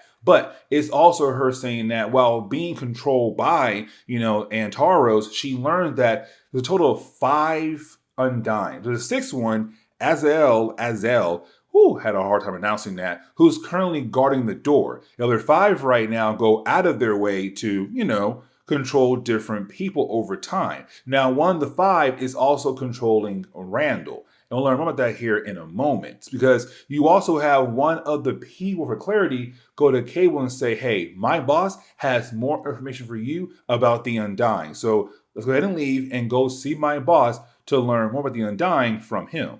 Now, getting back over to the two ladies who are trying to see if they're able to convince Cable to choose their timeline, once you have the Harmony people who grab Cable, the Ranching Empire will then try to also attack the Harmony people, get Cable to help them decide which timeline should technically exist. So it's going to be a battle for Cable in that kind of way between these two ladies. Now, once you have Cable meet up with Clarity, you basically have information given to Cable about the Undying, but also like Randall Shire. Let me explain. Randall Shire is being controlled by an Undying, yes, but here's the catch. He's being controlled by a different one, Semi-John, and I really hope I pronounced that correctly. I already know somebody in the comments section saying, how dare you get it wrong? It's pronounced like this. Guys, these names are not real. Anyways, when it comes to Semi-John, right, or Sami-Jan, anyways, he's controlling Randall Shire. Now, Randall is a mutant. So is Key and Wall. Key being able to collect information very well. Wall has the usual super strength to her body, all that stuff. But for Randall, he's more important. And the reason why, because for Randall, his voice. If he feels happy, he's then able to make other people feel happy. If he feels sad, the same thing goes for all different kinds of emotions. And so when it comes to Sami-John, he's controlling Randall, using Randall's powers in a way to kind of help him achieve his ultimate goal. Because apparently, once you had this Undying could take over Randall's body, his powers had just multiplied. Like it's even stronger than it was before he was possessed by the Undying. And so now for Randall being controlled by the Undying, can now use his voice control many people across the world. And let's not forget, when it comes to the Undying, they feed on bloodlust, anger, the hatred, those kind of emotions. So it's the idea that Randall has the ability to kill off millions of people very easily. Like, I don't know, using nuclear weapons. But once you have Cable, get the information, he's then pulled away by the two ladies who are fighting for their own timelines, right? This is very important, y'all, because for Cable, while being pulled away, he says, stop. I need you guys to explain yourselves, because I get the idea that I'm a nexus point, but how? Because of Randall Shire. You see, you have the Ranching Empire say, listen, there's going to be an assassin who's going to try to kill off Randall. If you do not stop, or if you do stop the assassin, that will lead into the Ranchi Empire, Ranchi Empire, sorry. But if you don't stop the assassin, that leads over to the Harmony Empire, because it's his words. Because again, it's right now Randall, or the Undying, using his voice to bring in peace and harmony across the world. And so if he does not die, that leads over to the Ranchi Empire because he'll then lead the human race into the Empire. But if he does die, his words are used as a way to bring peace and harmony across the entire globe, leading into the Harmony timeline. Now, the question is, who is the assassin going to try to kill off Randall? Well, they got a name, one word, Domino. And so when it comes to the next chapter, we do see Domino. But the thing is, for Domino, she's being controlled by the Undying. Once again, Antaros. And I really hope I pronounced that name correctly. But it's the idea of him right now using Domino to sneak into the event where you're going to have, Randall Shire go out of his way to do his speech. Now, for Cable, it's also him trying to make the right move as well. Because again, he has two timelines on his mind. Like, it's up to him to decide what timeline gets the right to live and which timeline gets the right to be, destroyed. And we also learn here that for the Ranchi Empire, it's the mutants who kind of build that empire, the Earth mutants. And so one timeline is great for mutants. One timeline is technically not great for mutants. And so is Cable right now trying to figure out what is the right move. On top of that, you also have G.W. Bridges right now, who's also like, hey, listen, thanks for telling me that your girl, Domino, is going to be here. So if we see her, we're going to kill her. And the reason why, because he's being controlled right now by Randall Shire. And so it's kind of like, hey, for Cable, he has to just improvise to make sure his plan actually works out here. And so the second half of this battle, it's really more of us just seeing, Domino fighting against Cable. Now, for me, this is kind of cool because even though we've seen these two characters fight before in the past, it's a tad bit different because right now it's two ex-lovers, but also two close friends fighting against each other, but one of them is not in control of her body. She has that bloodlust right now coming from the Undying. And so for Cable, it's kind of like, okay, you know what? I have no choice here. I got to use the weapon that Blacksmith made for me. And so the weapon is really more the idea of making sure that Domino can't move. And so the Undying can't force her to commit suicide because her entire body can't even move 1 inch. And so that right there really does help out. But things get even crazier because you also didn't have Cable kind of use Randall Shire's powers against him. Because again, he controls people's emotions. So once he does express anger, everyone in the crowd also express anger as well and turn against him. This right here is really important. And the reason why, because now both timelines have been officially erased. Because again, for one timeline, the Empire timeline, Randall had to survive. But on top of that, he will lead people to build that empire. But for the Harmony timeline, he has to die, but his words live on. He does not die, but the people turn against him. And so just like that, both timelines have been supposedly erased. Now, things get a tad bit crazier. Now, the last page of this chapter is Cable getting another vision. Now, I don't know why earlier I thought it was Jean Grey, but apparently it's not Jean Grey. It's Rachel Summers. She's calling out for help. But for Cable, he knows he can't help her right now until he deals with the Undying first. And so this leads into the final chapter of today's video. And so this leads us into the final chapter of today's video where we do pick up with, Cable and his team. He brought Key and Wall with him, two characters were working with Randall earlier, but he also brought Beast and Jean Grey with him as well. And so you have this team and some other minor characters there as well, trying to find a way to open up the door that leads into where the Undying is currently being held at. Now, again, we were told that there's possibly another member of the Undying, better known as, and I'm going to, say the name wrong again, but Azazel. And I feel I'm saying the name wrong still. But when it comes to Azazel, he was guarding the door. Now, We're going to learn more about Azazel and the Undying in this chapter here, and then you have Marvel completely forget about this whole concept when it comes to the idea of Cable and the X-Men comics. So you didn't have the different people like Beast and Key being able to find a way inside the door. Now we also learned the mountains around the door is a camouflage. But anyways, once you do have our heroes get inside, they also learn the actual door leads into a spaceship. We also learn here that for Azazel, that it's not actually another member of the Undying, that instead it's more of an AI system guarding the Undying. Now, we also learn here because the Undyings do appear, right?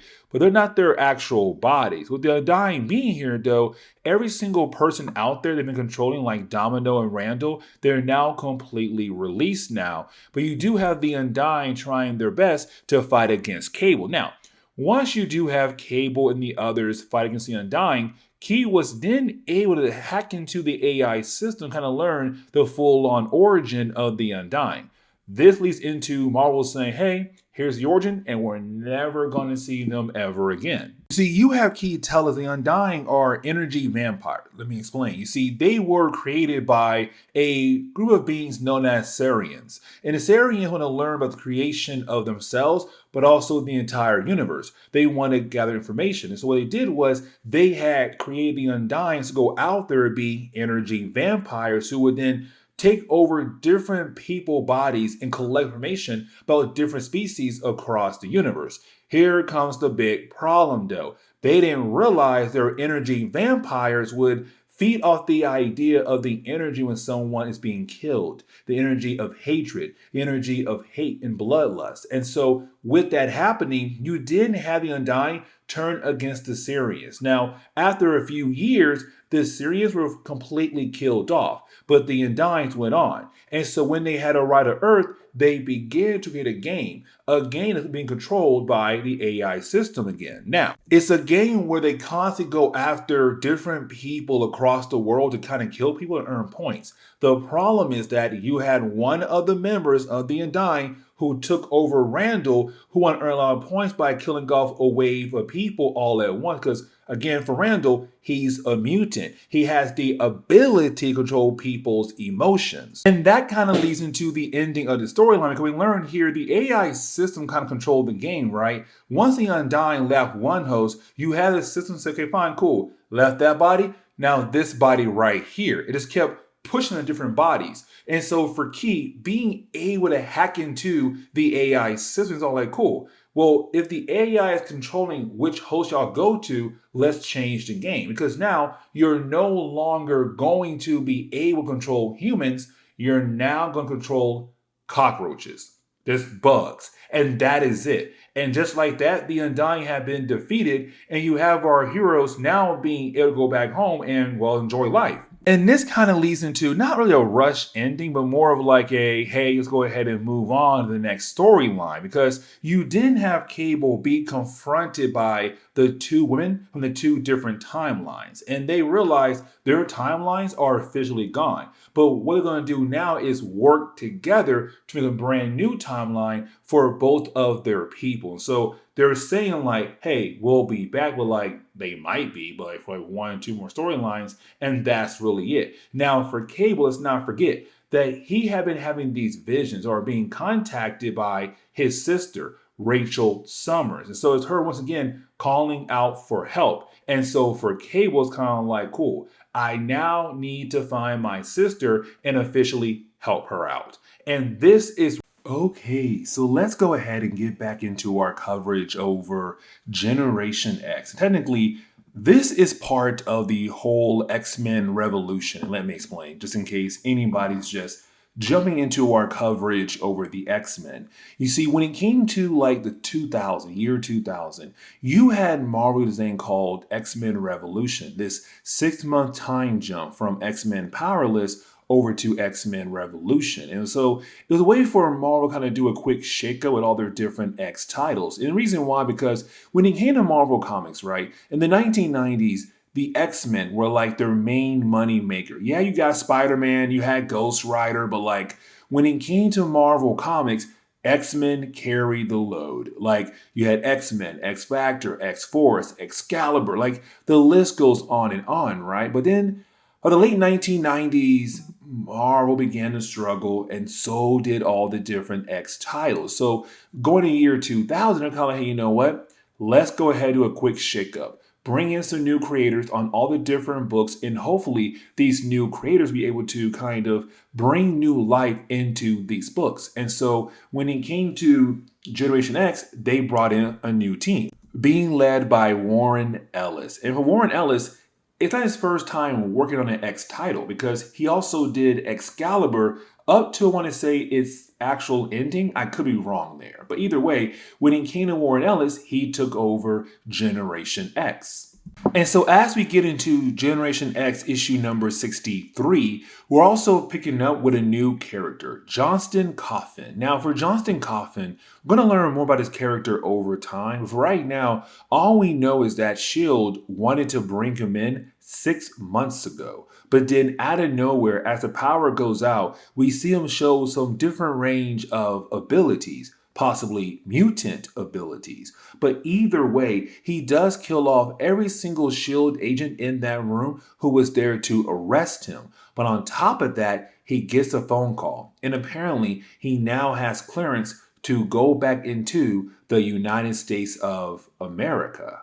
But now we do switch over to school for Generation X, right? And as we're doing now, we're being reintroduced to all the different characters who are part of the book. So like Jubilee, Chamber. You also have Husk. You have Emma Frost. So kind of like give you a reminder of who's part of the team around this time in Marvel Comics. Now, we're also beginning to realize there's somebody missing, but it's not going to be brought up right now in this storyline just yet. But we did do shift over to Banshee trying to train Skin and also Monet when it comes to how to survive. And so at first, it does seem like this is going to be one of your usual training sessions. Like, oh, look at Banshee being a good trainer. Oh, look at Banshee being able to help the team out left and right, like being that great teacher. But then when it comes to Monet, he's then able to bring her down very easily. But it's also him how to teach her to control her anger. But we learn here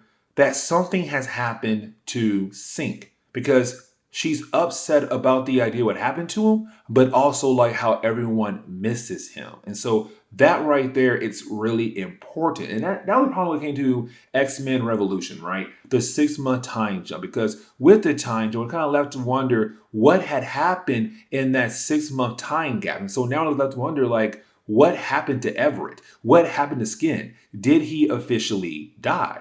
But now I want to go ahead and shift back over to Emma Frost and Husk. Now, when it comes to Emma Frost, she has been like buying up different things that belong to her sister and like selling them or like just buying them away from her sister. Like she's just being Emma Frost, right?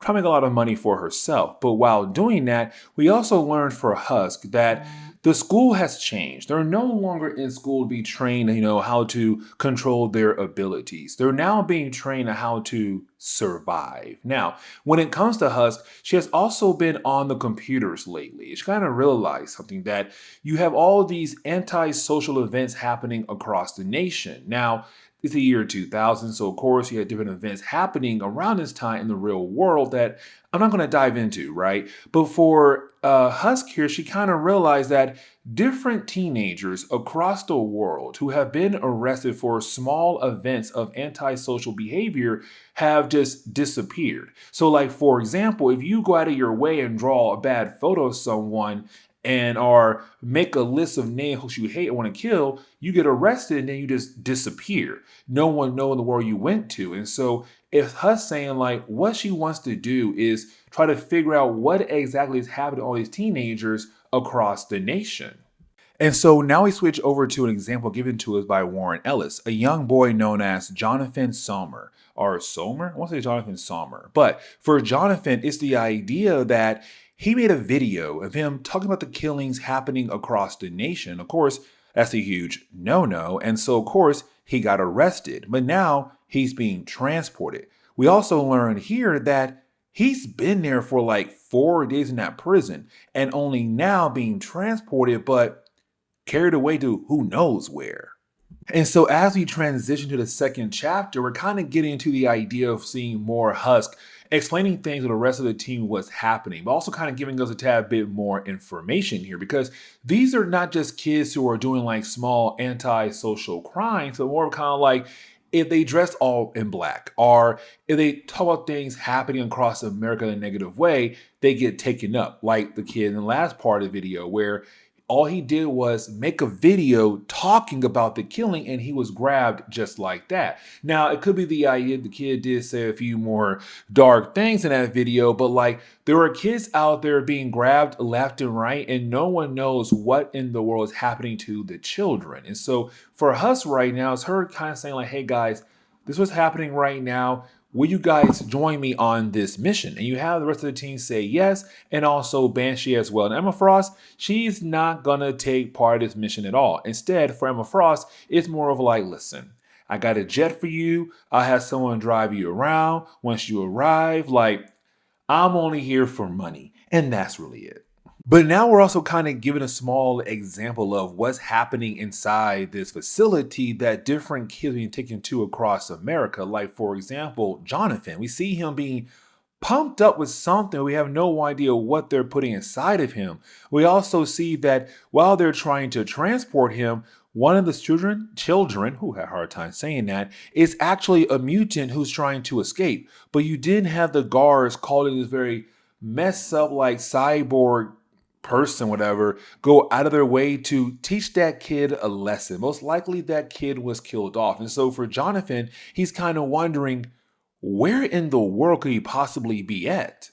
And so when it comes to our heroes, the young students here, they head to the school where Jonathan came from. Now, the girls are the only ones able to enter the school. And the reason why, because for Chamber and also for Skin, they don't look normal enough to be able to go inside the school. So only the girls have the ability to kind of sneak around without the possibility of freaking someone out. Now, as they do get inside, they look for the file of Jonathan. And when they find this file, they realize that, yeah, he has been transported. Now, when it comes to his digital file, it's being blocked right now by a firewall. Now, luckily for Husk, she's then able to work her way around that firewall. Now, with her doing that, you then have her being able to realize that, yes, he was transported to a different facility, but the question is now, what facility? Now, she has an address, but it's kind of like, what in the world is truly happening there?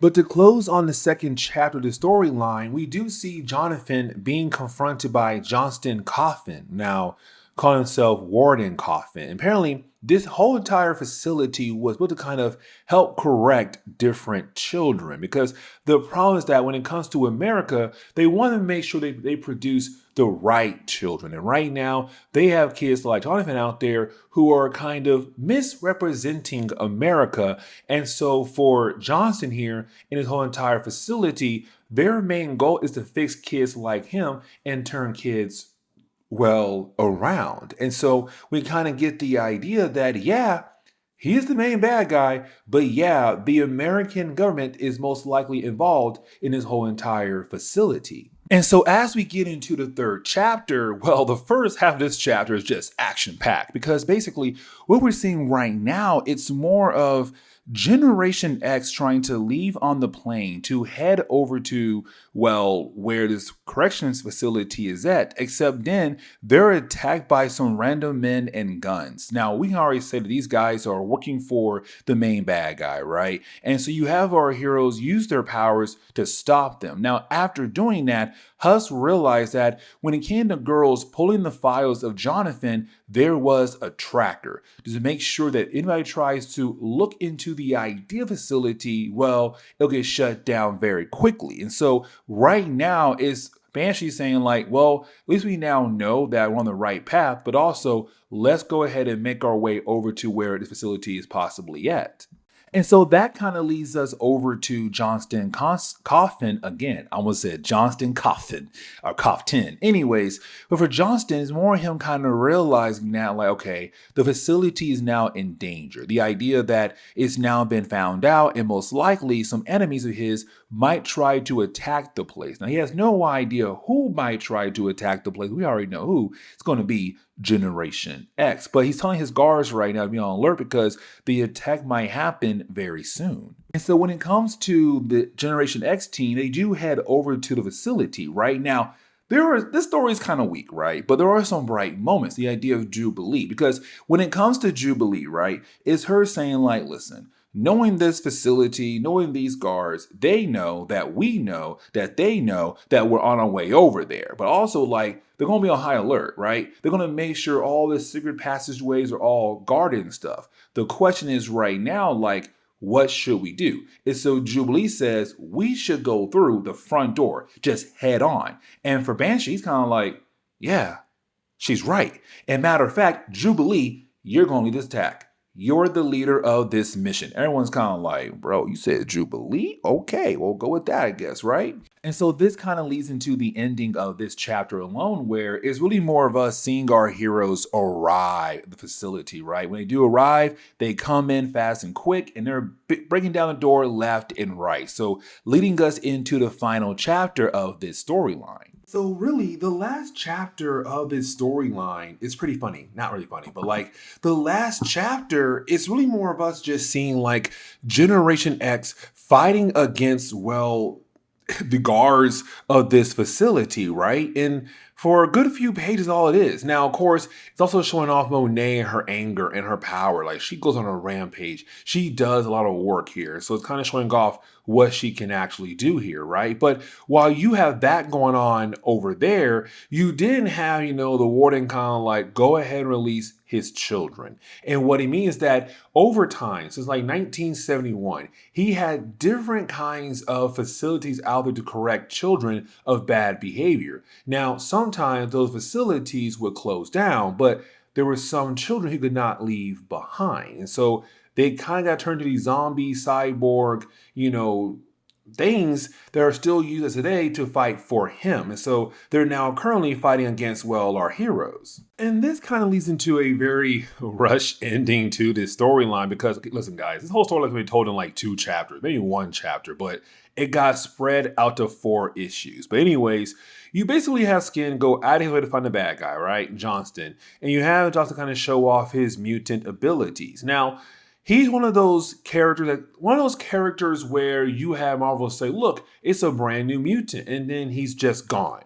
Like, defeated, that's it, he's gone. Because you have Banshee come in the very last second to save Skin from Johnston, sends him flying, and that's it. This character never did appear ever again in Marvel Comics. Now, with all that being said as well, you also have the children being able to escape. So yeah, that is it. That is literally the end to this storyline. So with that being okay, so I want to go ahead and get back into our coverage over, well, X-Force. And here's the reason why. Because, well, we're still covering X-Men Revolution. And I know you got the kind of like, man, when are we done with X-Men Revolution? And here's the thing, guys, because X-Men Revolution was not really a major X-Men event. It was really more like the idea of, okay, a brand new beginning, a fresh start for the X-Men books. Because the problem was, again, in the 1990s, when it came to Marvel, their best-selling book was the X-Men books, like X-Men, Uncanny X-Men, Excalibur, and so on, right? But then in the late 1990s, they began to struggle. And so with them kind of struggling, they were kind of like, hey, we got to find a way to bounce back and kind of like get back on the right track again. How in the world can we possibly do that? Bam, you had a new X-Men Revolution. Now, if you ask most fans of X-Men Revolution, like not fans of it, but like most fans of X-Men, they'll tell you like Revolution was a hard period to read for a lot of X-Men fans out there because most of the storylines weren't really that great. And on top of that, they brought in all these new creative teams for like all the different books. Like, for example, Warren Ellis took over Generation X and also X Force. Matter of fact, today's storyline is written by Warren Ellis. And so it's him kind of like giving us his idea what he wants to do when it comes to X Force in this new beginning of X-Men or X Force comics. Now, something else you do have to remember is that when it comes to X-Men Revolution, it does pick up 6 months after the idea of X-Men Powerless. Now, again,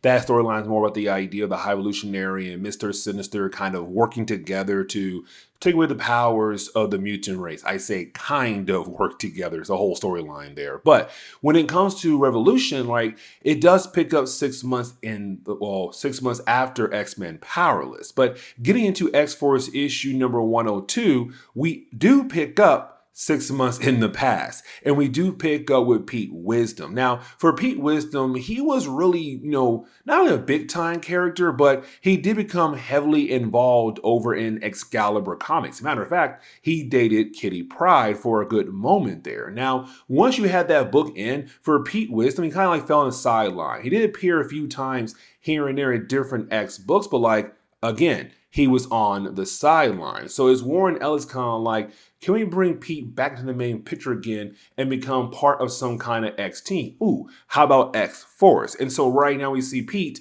being confronted by a good old character, Alistair Stewart. Now, Alistair Stewart goes way back. I'm talking about like the good early days of Excalibur Comics Volume 1 when it came to Chris Claremont. And so when it came to Alistair Stewart, he was part of the Who organization, the Weird Happening organization. Now, over time in Marvel Comics, the mid 1990s, Who went away, right? It was replaced with a company called Black Air. Now, Black Air was working with another organization, the Hellfire Club, the London branch. It was a whole massive storyline, right? But once you had Black Air get, destroyed by Excalibur, you had Alistair kind of take over a new organization that had replaced Black Air. Now, the problem is that Alistair is here right now to have a conversation with good old Pete here. And their conversation is really more about the idea like, for Alistair, he keeps seeing Pete in different kinds of locations, Genosha, Tokyo, and the list goes on, right? And so it's right now really more of, Alistair wondering, what is Pete truly up to? Now, we already know for Pete, he's always up to something, but is Pete kind of bringing the effect of different kind of like organizations out there, intel organizations have these kind of facilities out there the world does not truly know about, like a nuclear bunker or some other kind of scientist facilities out there really do a lot of weird things, like, for example, dissecting aliens. And so is Alistair saying that what he is tired of is what these intel organizations are doing right now to like not just aliens, but especially towards mutants. It's just completely wrong. And so it's really more a piece saying, I'm going to bring down literally every single one of these buildings across like the world. And so, boom, there's an explosion. It's him saying like, yeah, that facility right there was dissecting aliens and that's kind of messed up. But also, I am tired of what you guys are doing towards the mutant race. But now we jump over to the present day, right? And we pick up with a character known as Valentina Radchenko. And I really hope I pronounce her last name correctly. Now, for Valentina Radchenko, she is, a part of the Russian army. And she's freaking out at the moment. And the reason why, because, you see, there's a place called Science City 53. Now, technically, it does not exist. But the thing is, right now in that city, a science experiment has gone wrong and out of control. These creatures that were created by scientists to create more of themselves, but to also kill almost anything in their path. And so she's kind of asking for some assistance, but the Russian government and army says like, listen, that city right there does not exist at all, so we cannot even help you. It gets even worse. There are innocent people who live in that city right now being killed off by this horrible experiment. And so with all that being said, at the very last second, help does arrive. It's Pete Wisdom, but he's also with X-Force.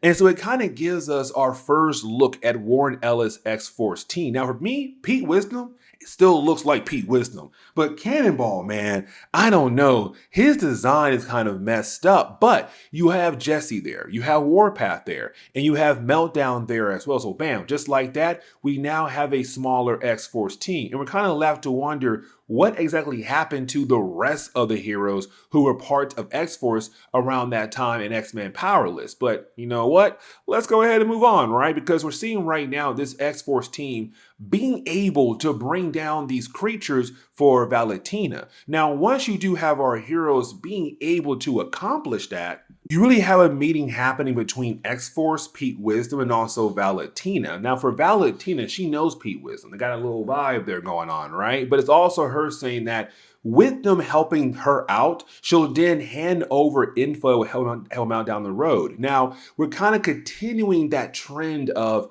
it's Pete Wisdom, it's X-Force right now. They're going after different facilities out there by like different governments that did wrong things against humans, but also mutants as well. Like just all of these different kind of horrible crimes done in secret for the name of science. And so we kind of get the idea of them saying, cool, we have this info. What is our next stop? Now, to close on the first chapter of the storyline, we switch back over to San Francisco. Now, when we do, we're picking up with this random girl, and out of nowhere, it seems like something's happening to her body, like her body was officially taken over. She kills a man and then begins to pass out. And that's going to end the first chapter of this 4-part storyline.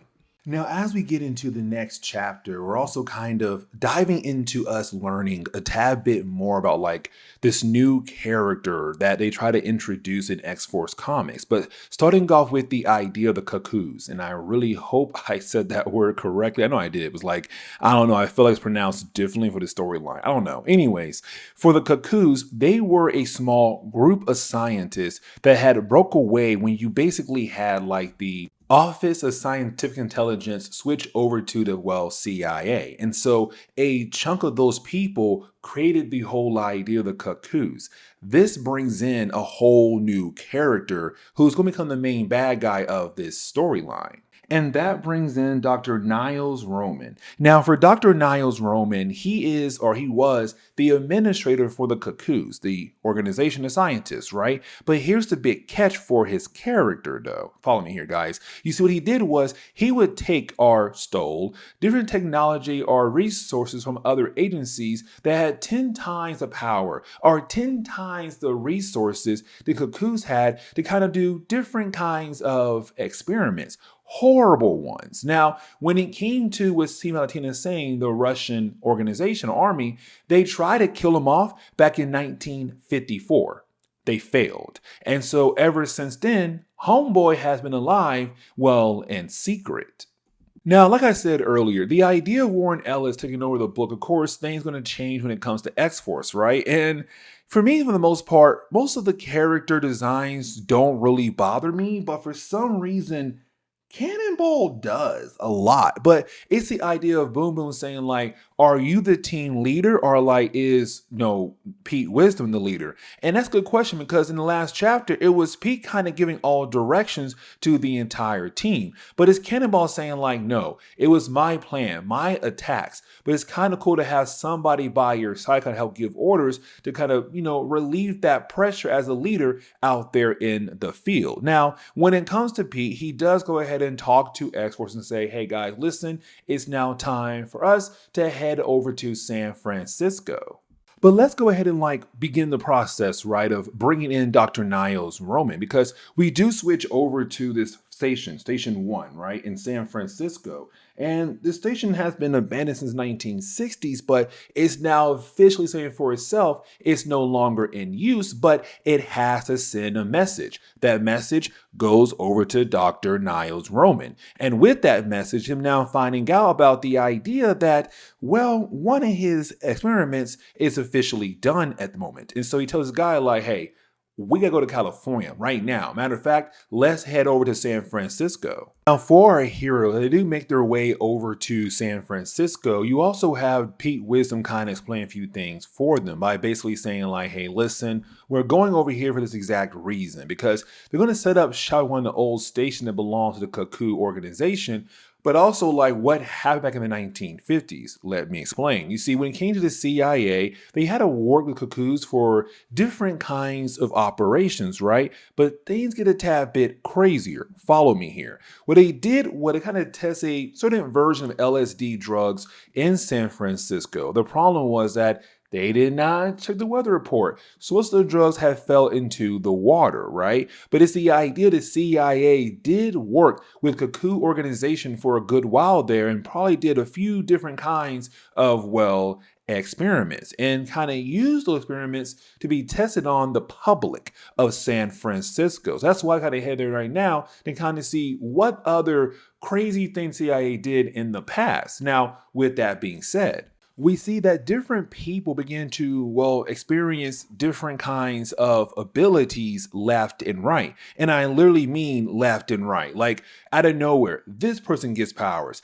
that person gets powers. Like there's powers popping up left and right all over the place. And well, at first, I kind of have to wonder, how is this exactly happening? Now, we kind of get the idea that it's all because of Niles, right? But we don't know what he did in the past to create all of this, but we're seeing different people getting abilities. And so it does cause a major traffic jam. And unfortunately, our heroes get caught in and does seem like their car is about to go over the edge. So as we get into the next chapter of the storyline, we're now picking up with, well, Dr. Roman right now arriving to San Francisco. What he sees right now, he's enjoying every single moment of it because he's right now loving the idea of what he's seeing. Destruction, these creatures that he had created go out of their way to do all these different stuff. Now, as we do switch back over to X-Force, that when our heroes finally get out of their car, they look around and all they see is destruction, but people going crazy. People with powers is attacking left and right. They don't know what to do. They have no idea what's truthfully going on. Well, actually, no. One person might have an idea, but the rest of the team right now, they don't know. But it's kind of cool to see our heroes use their abilities in new kinds of ways. Now, again, the only problem I have with the storyline is just the artist. And usually for me, I'm not really a nitpicker when it comes to artwork and everything, because honestly, almost every single artist is better than me. Like I can't draw for stuff, right? But the design for Cannonball just bothers me a little bit. But again, my only opinion there. But it's still kind of cool to see them use their powers in different kinds of ways. While you have X-Force trying their best to, get somewhere safe, for Niles, he does arrive at his area, his own little base, kind of observe what is happening across the city. And so for him, for example, right now, he's loving it. He loves the idea of the damage being done, the people being changed and mutated. But this kind of leads us into fully understanding what he did back in the 1950s, 60s, 70s when it came to San Francisco.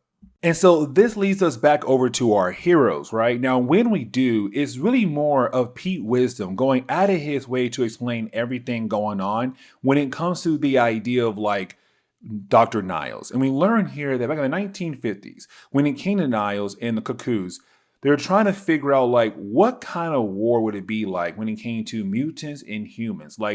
What would be the outcome of that kind of war? How big would it be? Now, for the Cuckoos and Dr. Niles, they needed hardcore facts. And the only way to get that is to watch full on, seeing in person, live action. And so what happened was that you had Dr. Niles create the bioreactor.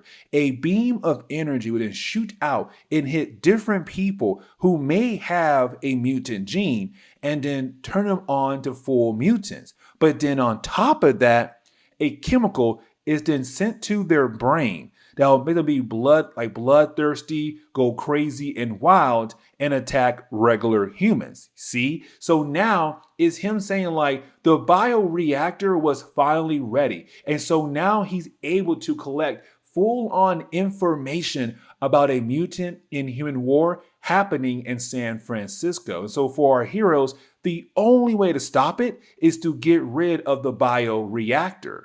And so this kind of leads into a very rush ending of a storyline. And honestly, I'm kind of seeing a pattern right now when it comes to Warren Ellis and his X-Men books in the 2000s, because we just covered Generation X and now we're on X-Force. Anyways, while you have our heroes right now trying their best to find the bioreactor, well, we also see that for Dr. Nile and his guard here, they have figured out who's helping our heroes out. They located Pete at the shield base. But as we do switch back over to our heroes, literally the rest of this book, it's really more of us just seeing our heroes fighting their way over to where the bioreactor is at. And so that's really it. Like I said, for Warren Ellis story writing here, there's a lot of pages being used just for like, I don't know, fluff, because it's just different pages of our heroes doing different kinds of things to reach the point where the bioreactor is truly at. And so once you do have our heroes being able to get to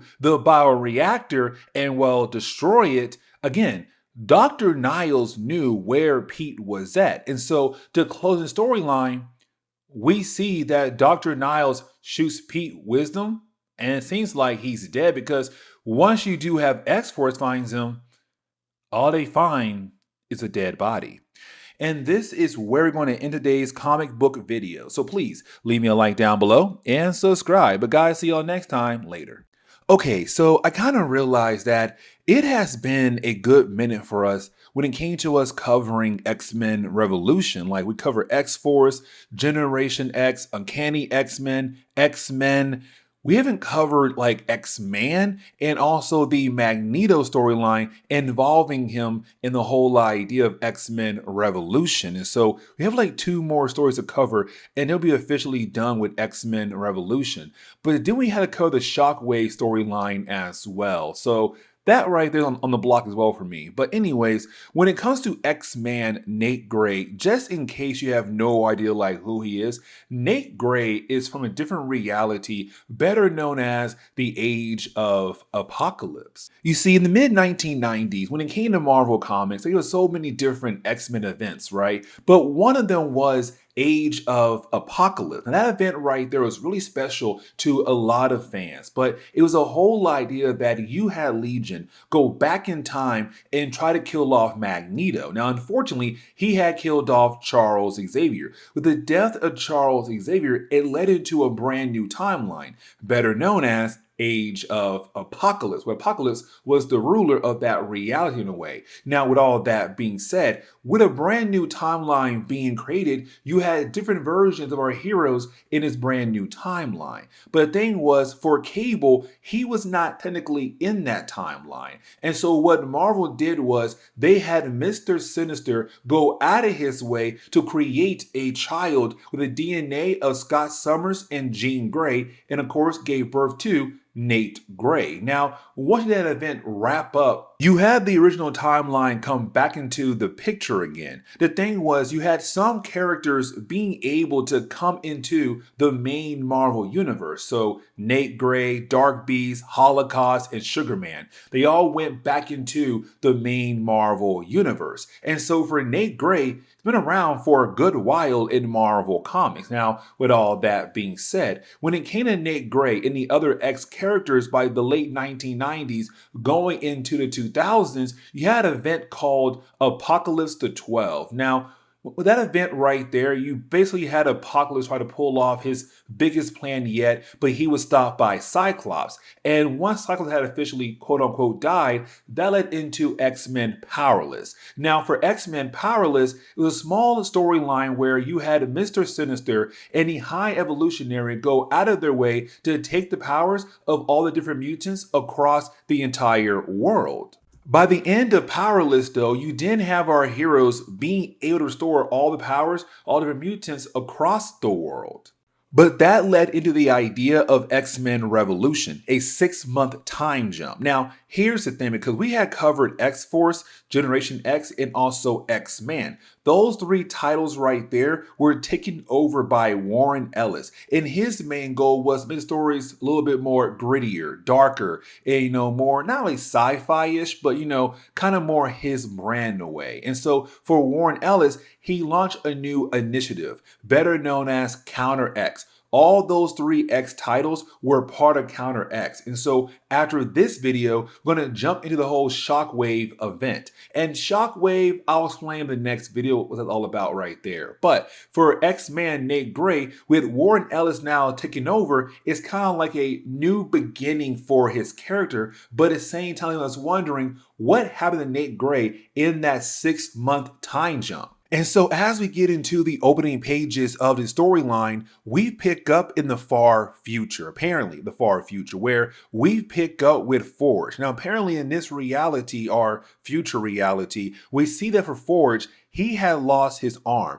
but he tells us that in this reality, he had lost his arm because arm was eaten by, well, other people apparently. Anyways, for Forge, he serves the Red Queen. Now, as we go through our coverage over X-Men by this point in Marvel Comics, gonna learn a whole lot more of the idea of the Red Queen. But anyways, for Forge here, he was brought in by Mr. Scratch, who's kind of like the guard for the Red Queen. But apparently Forge was requested to create this machine of the god to give someone the ability to, well, go into other realities. So for Forge, he was able to create a device for the Red Queen. The problem is that right after he finishes it, he's then killed off by Mr. Scratch, just like that. But now we jump 6 months later, technically the present day now for X-Men comics. And so when it comes to the book, we pick up with a character known as Beckham. Now for Beckham, he's gonna die here like in 2 or 3 pages. But for him, he's freaking out right now because he's part of a mysterious group. And apparently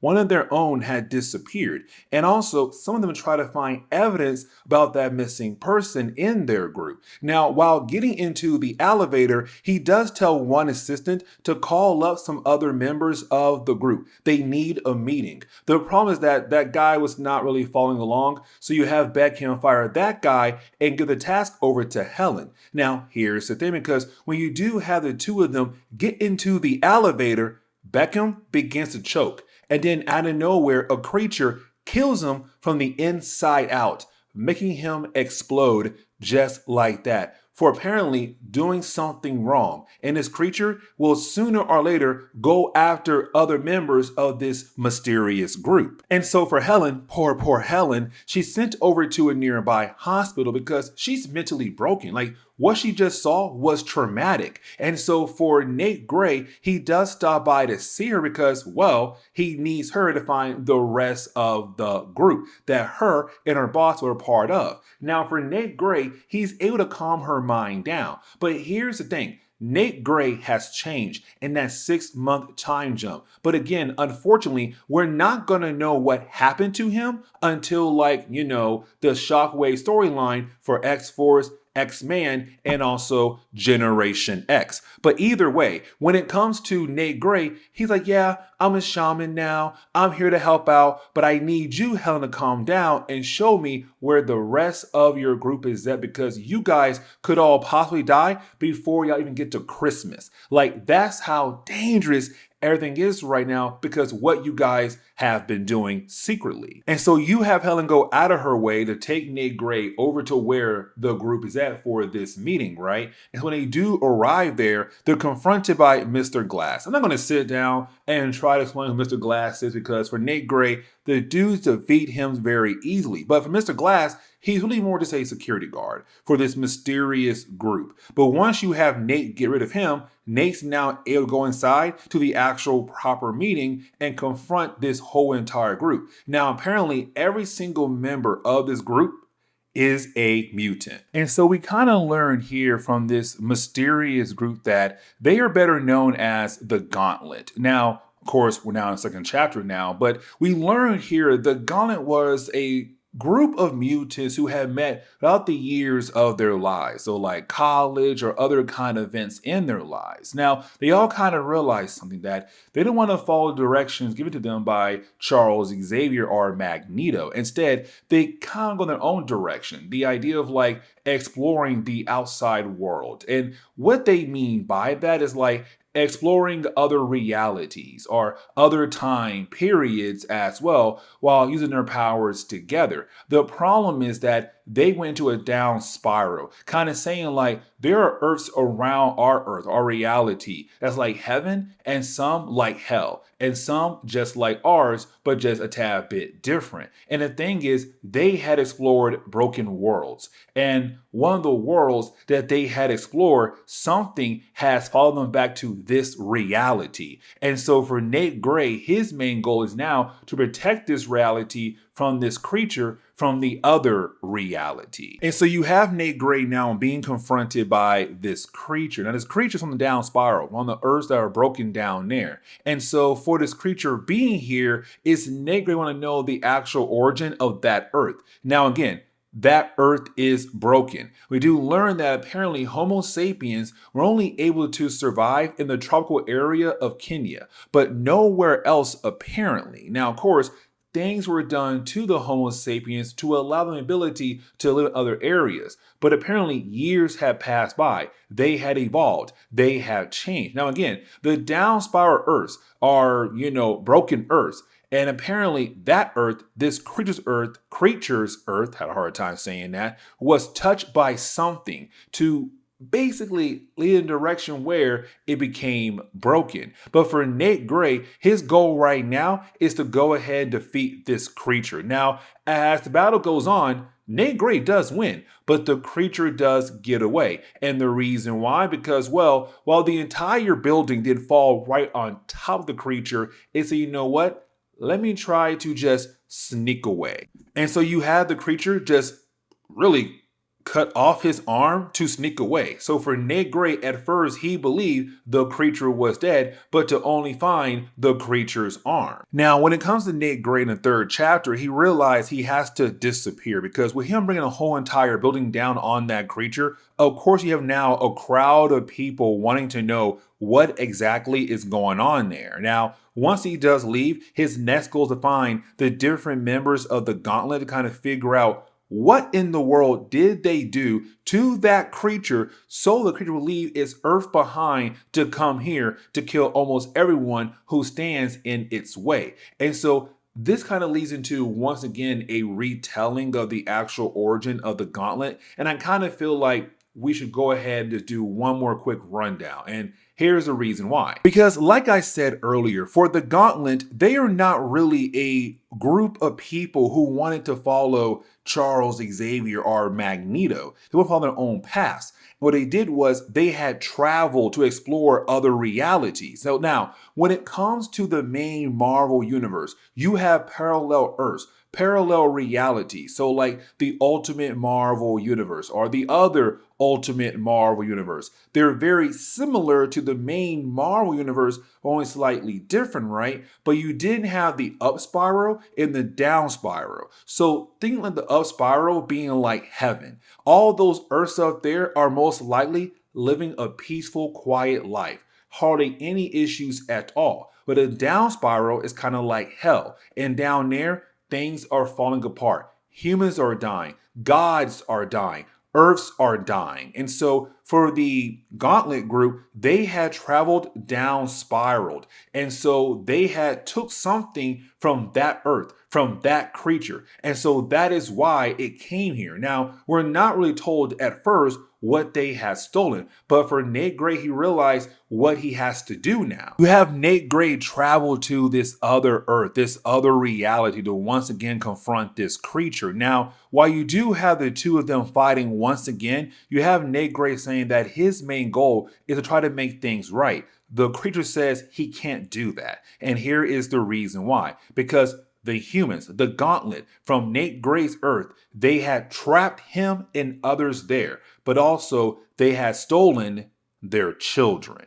And this leads into the final chapter. And so you had Nate Gray go into the mind of this creature in the opening pages of the fourth chapter. And we learned here that this creature, he tells us how broken this world was. No sunlight, soil, bad food to grow, like almost everything you could think negative for a world to have, it probably did had in the first place. But the thing is, for Nate Gray, he found out that these creatures had the ability to have children. But these kids were special. And here is the reason why. They had organs to allow them the ability to adapt to almost any kind of environment. And that right there is very key. It's very important because then here came the gauntlet. And when they had arrived, they say, hey, you know what? Let's make a deal. We'll give you money for your kids. And of course, these guys took the offer, even though technically they did not need the money in the first place. But the thing was, as the Gauntlet group left, they made sure to put a barrier around this Earth so they could not be followed back to the main Marvel universe. Things get even crazier because time moves differently in this reality. In this reality, it has been decades. 4 generations have passed on. Back on the main Marvel universe, only been like 5 weeks, and that is really it. And so for these creatures, these beings, they've been very upset for a very long time. And when they found a way to escape from that barrier the gauntlet had put up, you then had, of course, this guy right here, the man, he be the one to get revenge for his people. And so that's why he came there. And so Nate Gray now knowing is Nate Gray saying, now it's time for me to make a deal. And so what you have Nate Gray do is go back over to the main Marvel universe. Now, when he does that, he finds the different members of the Gauntlet. This is where things can go south tad bit for them, not Nate Gray. Because Nate Gray now knows what they have done. And so once he had found all the different members of the Gauntlet, he goes and confronts Helen and said, I know what you guys did. You had basically took away their children, dissect their children, took their organs and sold their organs out there in the world to make up the cost that you guys had to use as a way to travel into these other realities, these other earths. And so for him, that is completely wrong. And he said, listen, as a shaman, it's my goal to protect my tribe, protect my people. But once you guys do something wrong, you must be punished for the crimes that you had committed. And so it's him right now saying, these guys right here are going to die. And so just like that, he grabs each member of the gauntlet and makes them die, or explode, sorry, be more exact there. And so just like that, he killed off members of the gauntlet left and right. But Helen, she is the last one alive. He said, you know what? I'm not going to kill you, but you are the worst. And here's the reason why. Because he had discovered that when it came to Helen, that it was her idea for the gauntlet to take those children, to use those children to basically make money off those children. And so instead, he takes her and teleports her over to the other reality, where she's then killed off by those creatures for what she has done to them. And that kind of ends the storyline right there. The question is right now, what happened to Nate Gray to make him become this different kind of person? And so that's the whole point, like Shockwave, whatever, by Warren Ellis for X-Force, Generation X, and also, well, X-Man, because again, that 6-month time jump, we have no idea what happened in that time jump. And so their next storylines tells us what happened in that 6-month time jump. With that being said, guys, please leave me a like down below and subscribe. But guys, see y'all next time. Later. Okay, so getting back into our coverage over X-Men Revolution, I thought we were actually done. Like, hear me out, guys, because I'm on my way to make a whole full story video over the idea of X-Men Revolution. I thought we were done. We covered Wolverine, Gambit, X-Men, Uncanny X-Men, X-Man, X-Force, Generation X. I thought we were done. And then I sat down, I'm putting the video together, and then my friend was like, no, man, you ain't done yet. There's still one more storyline you did not cover, and that would be Magneto Dark Seduction. And I'm like, oh my God, I had completely forgot about that storyline because it was kind of random, right? Because it was a 4-part miniseries, and that was really it. It came out of nowhere, but it was kind of cool because it is shift your focus onto Magneto and the whole idea of Genosha.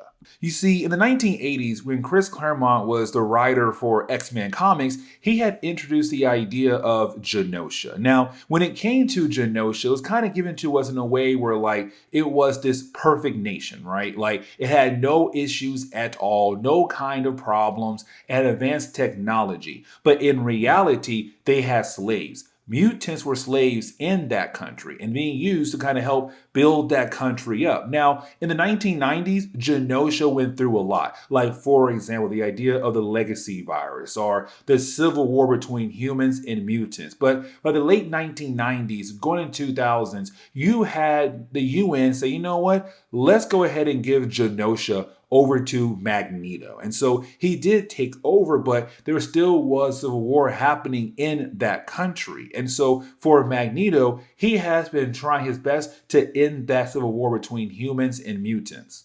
But that kind of led into a storyline known as X-Men Powerless. Now, for X-Men Powerless, it was the idea that you had the High Evolutionary and also Mr. Sinister working together to depower the whole entire mutant race across the entire world. Now, here's the thing, because at the end of that storyline, you had our heroes, the X-Men, being able to turn things back to normal again, power all mutants across the board. The thing was, after X-Men Powerless, you did have X-Men Revolution, but there was a 6-month time jump between Powerless and also Revolution. And so we were kind of left to wonder, what exactly happened to all the different characters, all the X characters in that 6-month time jump? And so for this storyline, it's kind of giving the idea of like Magneto has done a lot of work on Genosha, trying his best to restore order in that country. But as we get into the opening pages of the storyline, we're really picking up with Quicksilver. You see, for Quicksilver, he had decided to join Magneto's council to kind of make sure that Magneto does not go in the wrong way when it comes to being a leader of an entire nation. Because even though he is a mutant, this nation has mutants and also humans as well. And so for Quicksilver, he wants to make sure that humans are still being treated fairly in this country. But the thing is, as time has gone on, for Magneto, who has now almost officially taken over the entire country, is him kind of realizing that his father, Magneto, is already kind of giving humans a hard time when it comes to them living in this nation. There's so many laws being placed against them at the moment. Now, for Magneto, again, he does have Genosha, but you still have some freedom fighters who are trying their best to bring him down. And there's one small area in Genosha that Magneto cannot win over yet. And his army also cannot win over yet either. And so for Quicksilver, he wants to know, like, has his father seen the latest battle report when it comes to trying to take over that one small part in Genosha? Now, the name of that small area is known as Carrion Cove. Now, Carrion Cove, again, is a small area in Genosha, but apparently for Magneto's army, they have not been able to take over that one area. And that is a major problem. And the reason why, because a lot of the resources for Genosha is being hindered right now because of that one small area. Now, you're kind of like, it's Magneto. Look at his council. They have the ability to go over there and just take folks down in a matter of seconds with their powers. So why don't they? And here's the reason why. Because for Magneto, he also has to answer to another character. And now it'll be Alda Huxley. Now for Huxley, she's been around for a good while in Marvel Comics, right? But for her character, she's the ambassador for Genosha, right? So being used to kind of handle different things going on with the UN. Now, when it came to Huxley, it was her idea to give Genosha over to Magneto, which of course it did work out, right? But here's the thing. It was also her telling him, like, when it comes to this war, go at a slow pace, at a lower pace. Don't go there with massive force and everything because it kind of shows that you're ruthless. You don't need that. You're right now trying to bring this nation together. Now, the thing is, for Magneto, he's getting tired of waiting to win just one more small area to have complete control over Genosha. Now, when it comes to Huxley, she's right now meeting up with the UN, and they feel like it's now time for someone else besides her kind of handle things when it comes to the UN. Somebody else who's not too close to Genosha, like Huxley is. Now, I kind of want to go ahead and switch back over to Quicksilver. Here's the reason why. Because for him, kind of wondering why in the world is Polaris here with Magneto? Now, for Quicksilver, he kind of believes that Polaris and Magneto got a thing going on because around this time in Marvel Comics, it's not official yet that Polaris is the daughter of Magneto, but you have Polaris say that ever since she was used in the whole storyline known as Apocalypse the 12 alongside Magneto, she kind of felt some kind of connection, but also kind of felt like this man can truly teach her how to use her powers in different kind of ways, help evolve her powers in different kinds of ways. But it's also her how to use this time, how to take her mind off the idea of Havoc. Because for Havoc, around this time in Marvel Comics, we were kind of left to believe that he had died. But in reality, he was just pushed into a different reality. But for our heroes, they don't know that yet, technically. But now we have to pick up with a character known as Scanner. Now, for Scanner, she was an acolyte of Magneto in like the 1990s of Marvel Comics. Now, she did lead the whole idea of being an acolyte for him, but then she kind of realized that she has nothing else going for her life, so she had to rejoin the Acolytes. Now, really, more her being a leader in the army of Magneto. Now,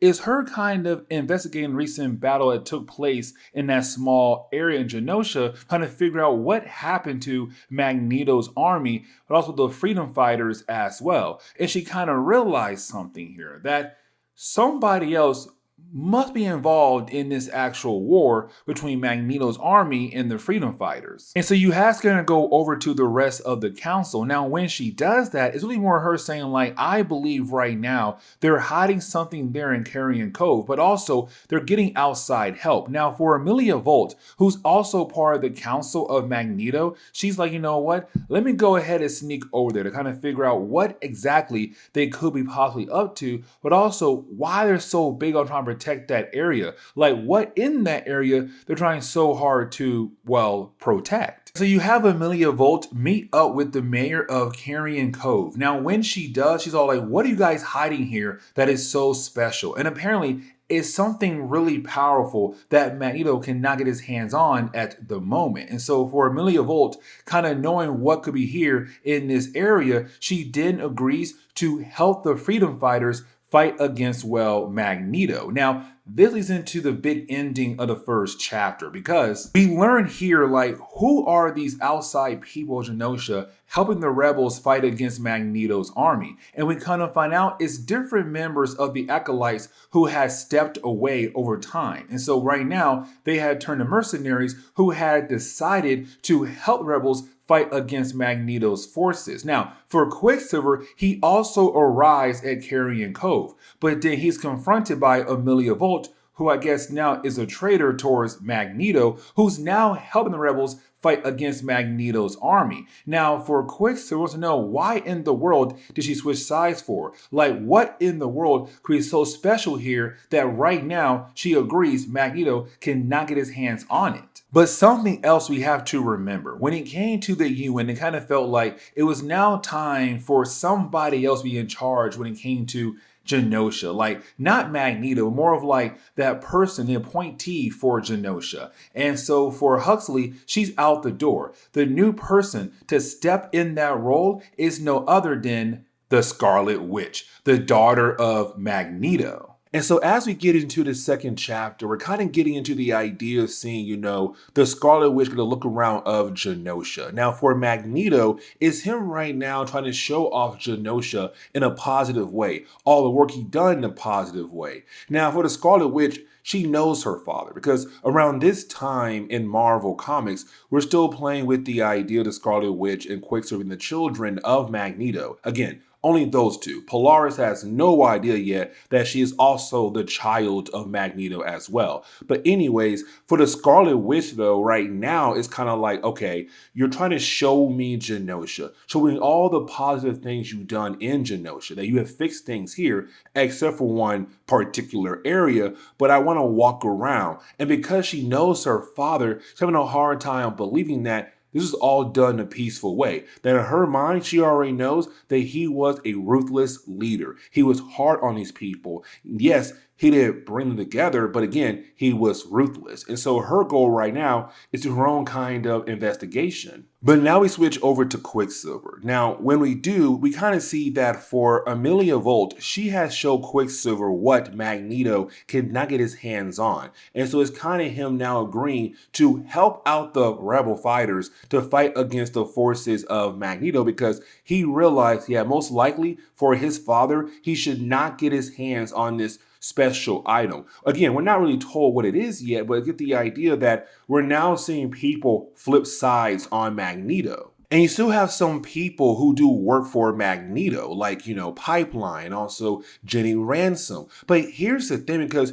you have the two right now leading a small army of Magneto's forces, but also them realizing that, hey, where is Quicksilver? Because usually that guy right there gets things done pretty fast. Like, where in the world is he? So it's them kind of realizing that there's something off right now. But while you have that happening, you have Magneto showing Scarlet Witch all these different things, right? Like, for example, the idea of people who are currently working out in the fields at the moment. Now, for Magneto, it's him trying to paint this picture like everything's going great here. Look at them. They're loving the idea of working out there in the fields. But it's Scarlet Witch saying, like, no, I want to have a one-on-one conversation with these people because I want to know what kind of man you are to them. Are you a great leader or a ruthless leader? Are you a horrible leader? Like, it's her right now trying to figure out how in the world did you handle Genosha?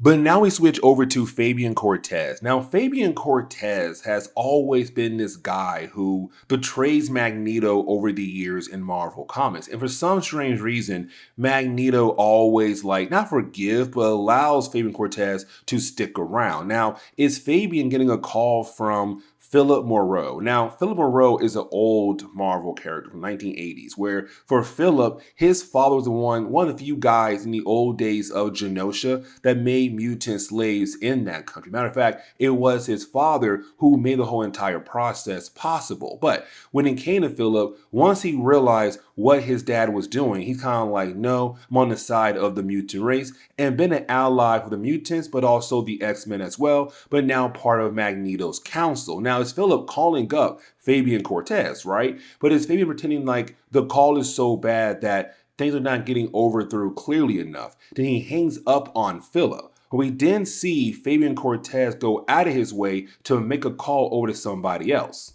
And it's not really a call. It's really more him sending an email or some kind of private message over to an old Soviet admiral and say, listen, this message comes from Trojan Horse, letting you right now cut off supplies to Carrion Cove. But on top of that, it's now time for us to go back to our backup plan. The first plan is now completely lost to us. But let's go ahead and get back over to the idea of the Scarlet Witch, walking around, talking to different people in Genosha, the ones who are in the safer areas of Genosha, right?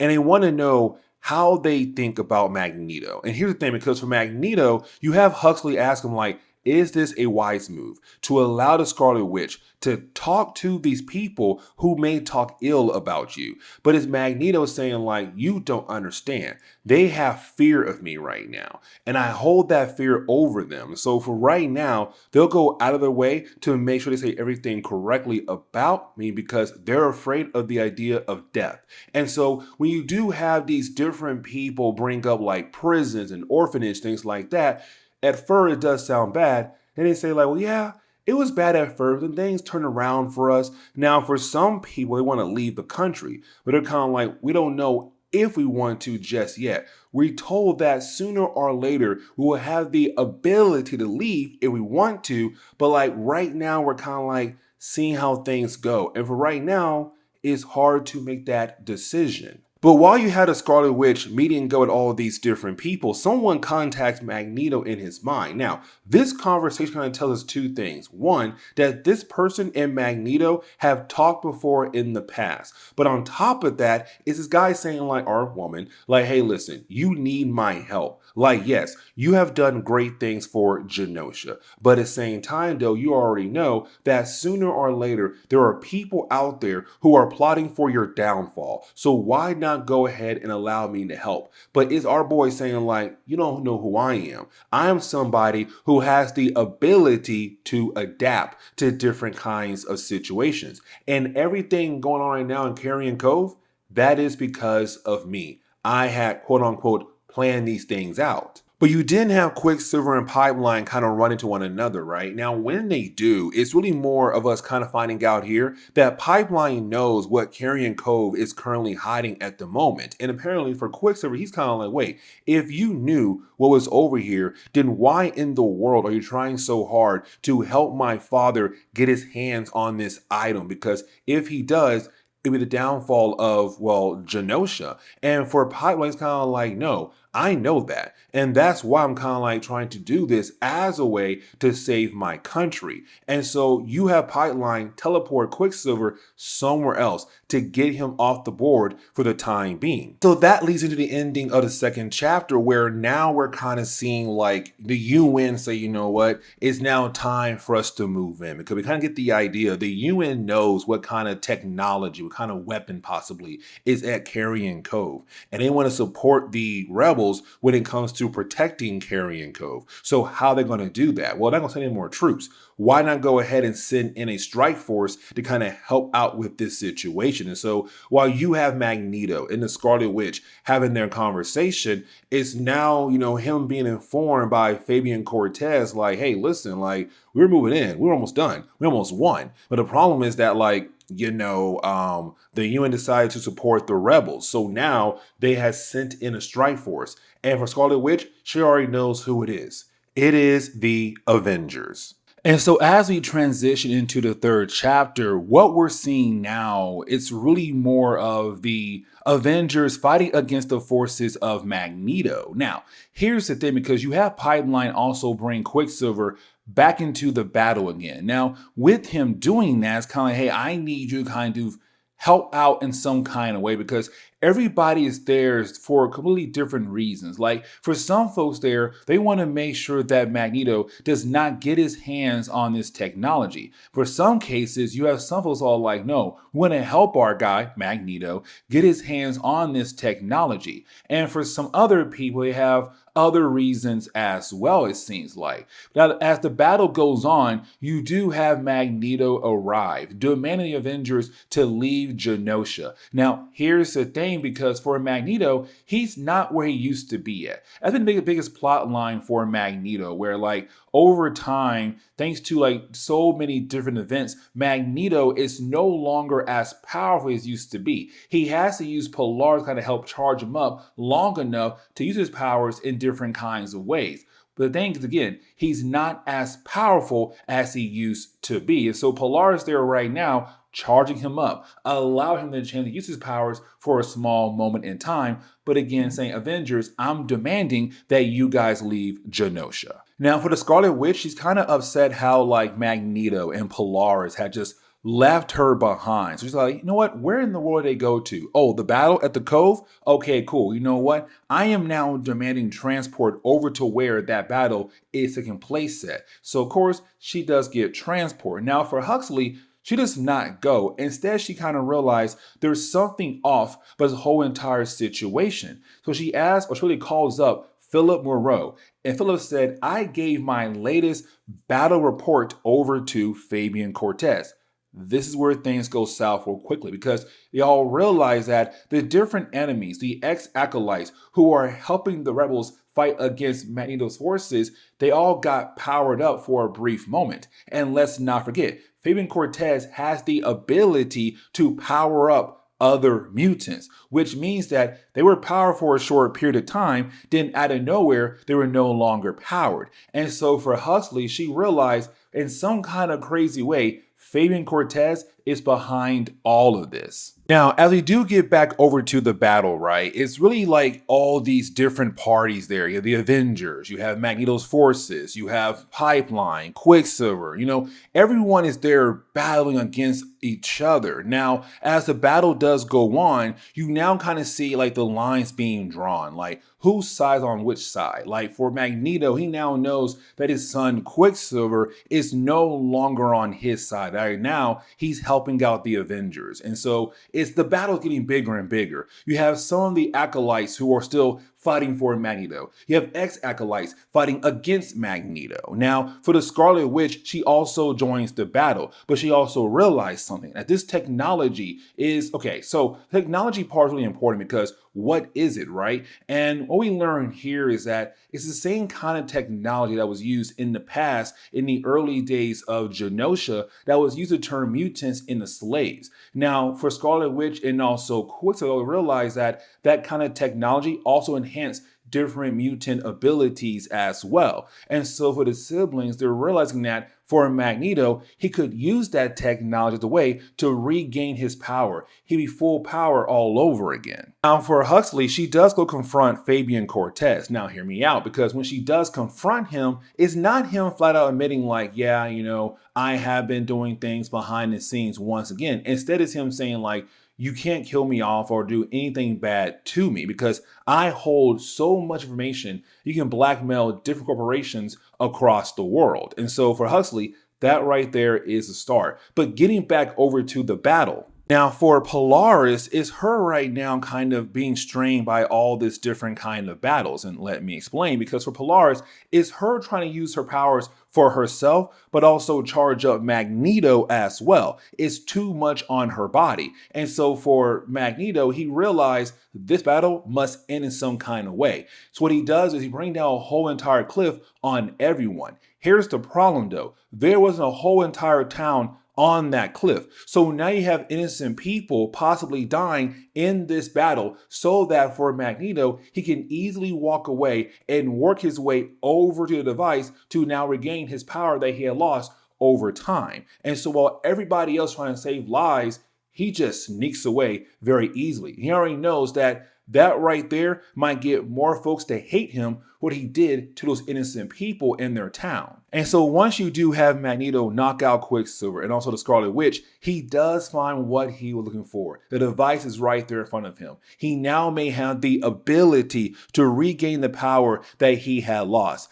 The problem is that you have Polaris appear. When she appears, she's very angry at him because, again, what he did just a moment ago, all those innocent people lives that could have been lost thanks to Magneto. But thankfully, the Avengers are his acolytes and Polaris there as well to help save those lives. And so as we get into the final chapter, it's now more of us seeing Magneto and Polaris having that battle, right? Now, while having this final battle, it's really more the idea of us seeing Magneto understanding how powerful Polaris is. But for Polaris, she is somebody who has now fully understand how that powers work. So it's kind of like, yes, you have all that power. That's great and all, but you don't understand how that power works. And so because of that, when you have Polaris use that power against Magneto, he's able to play around with that power, use it against her to bring her down. He's like, yeah,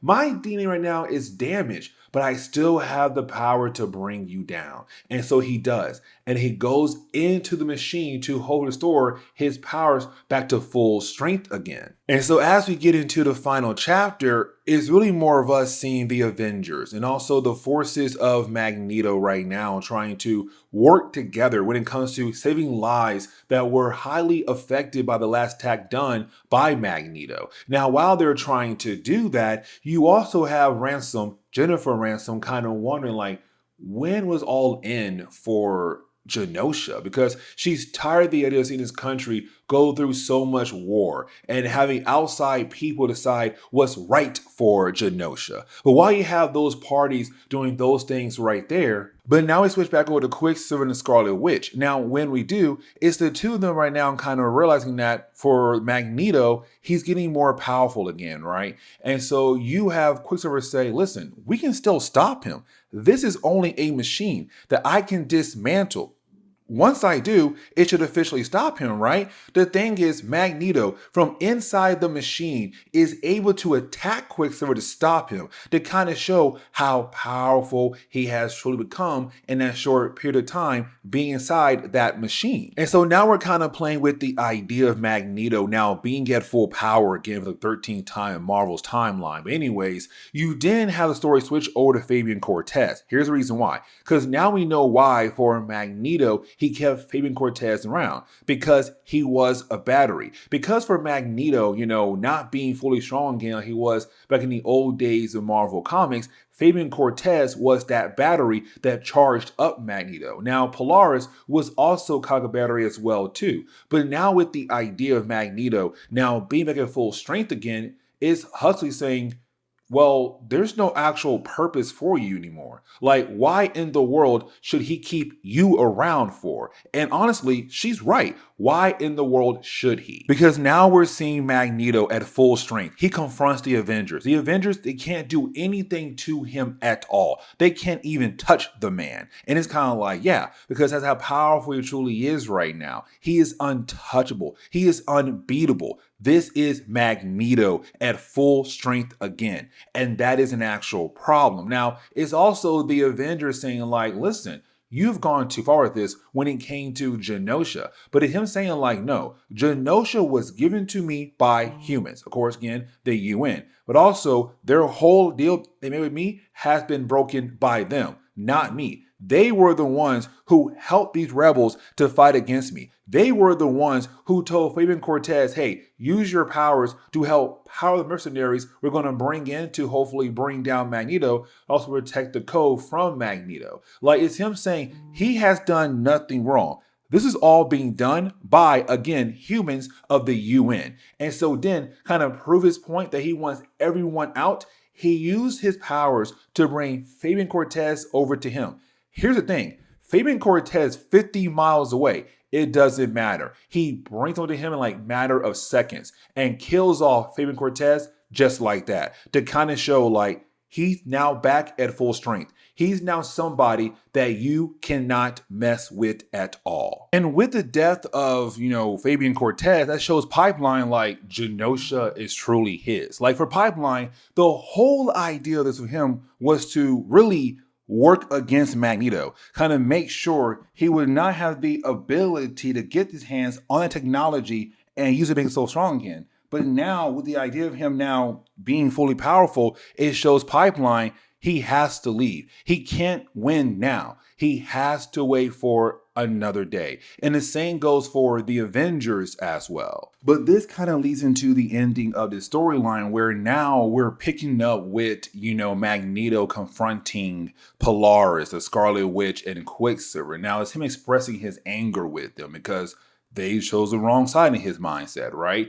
But it's also them saying like they know it's going to happen now. With him now being at full power, that basically means that he can do whatever he wants. He can promise that this place right here be a safe haven for all mutants across the world. Yes, but it's also the idea like, what about the human race? Like knowing you're going to have plans against them, starting with Genosha and then going around the world. And so it's them saying like, you're not bringing peace to the world. All you're doing right now is bringing more hate into the world. And so for those two, they leave. Now for Polaris, she also leaves as well, but goes with Quicksilver. And the question is now, what's next for Magneto? Because again, he's now in full power. That means he can do almost anything he wants to that he dreamed of. He's almost there as powerful as Dr. Doom when it comes to having his own country in the world of Marvel Comics. And so the book does end on that note right there. And that wraps up the whole idea of X-Men Revolution. With that being said, guys, please leave me a like down below and subscribe. But guys, see y'all next time. Later.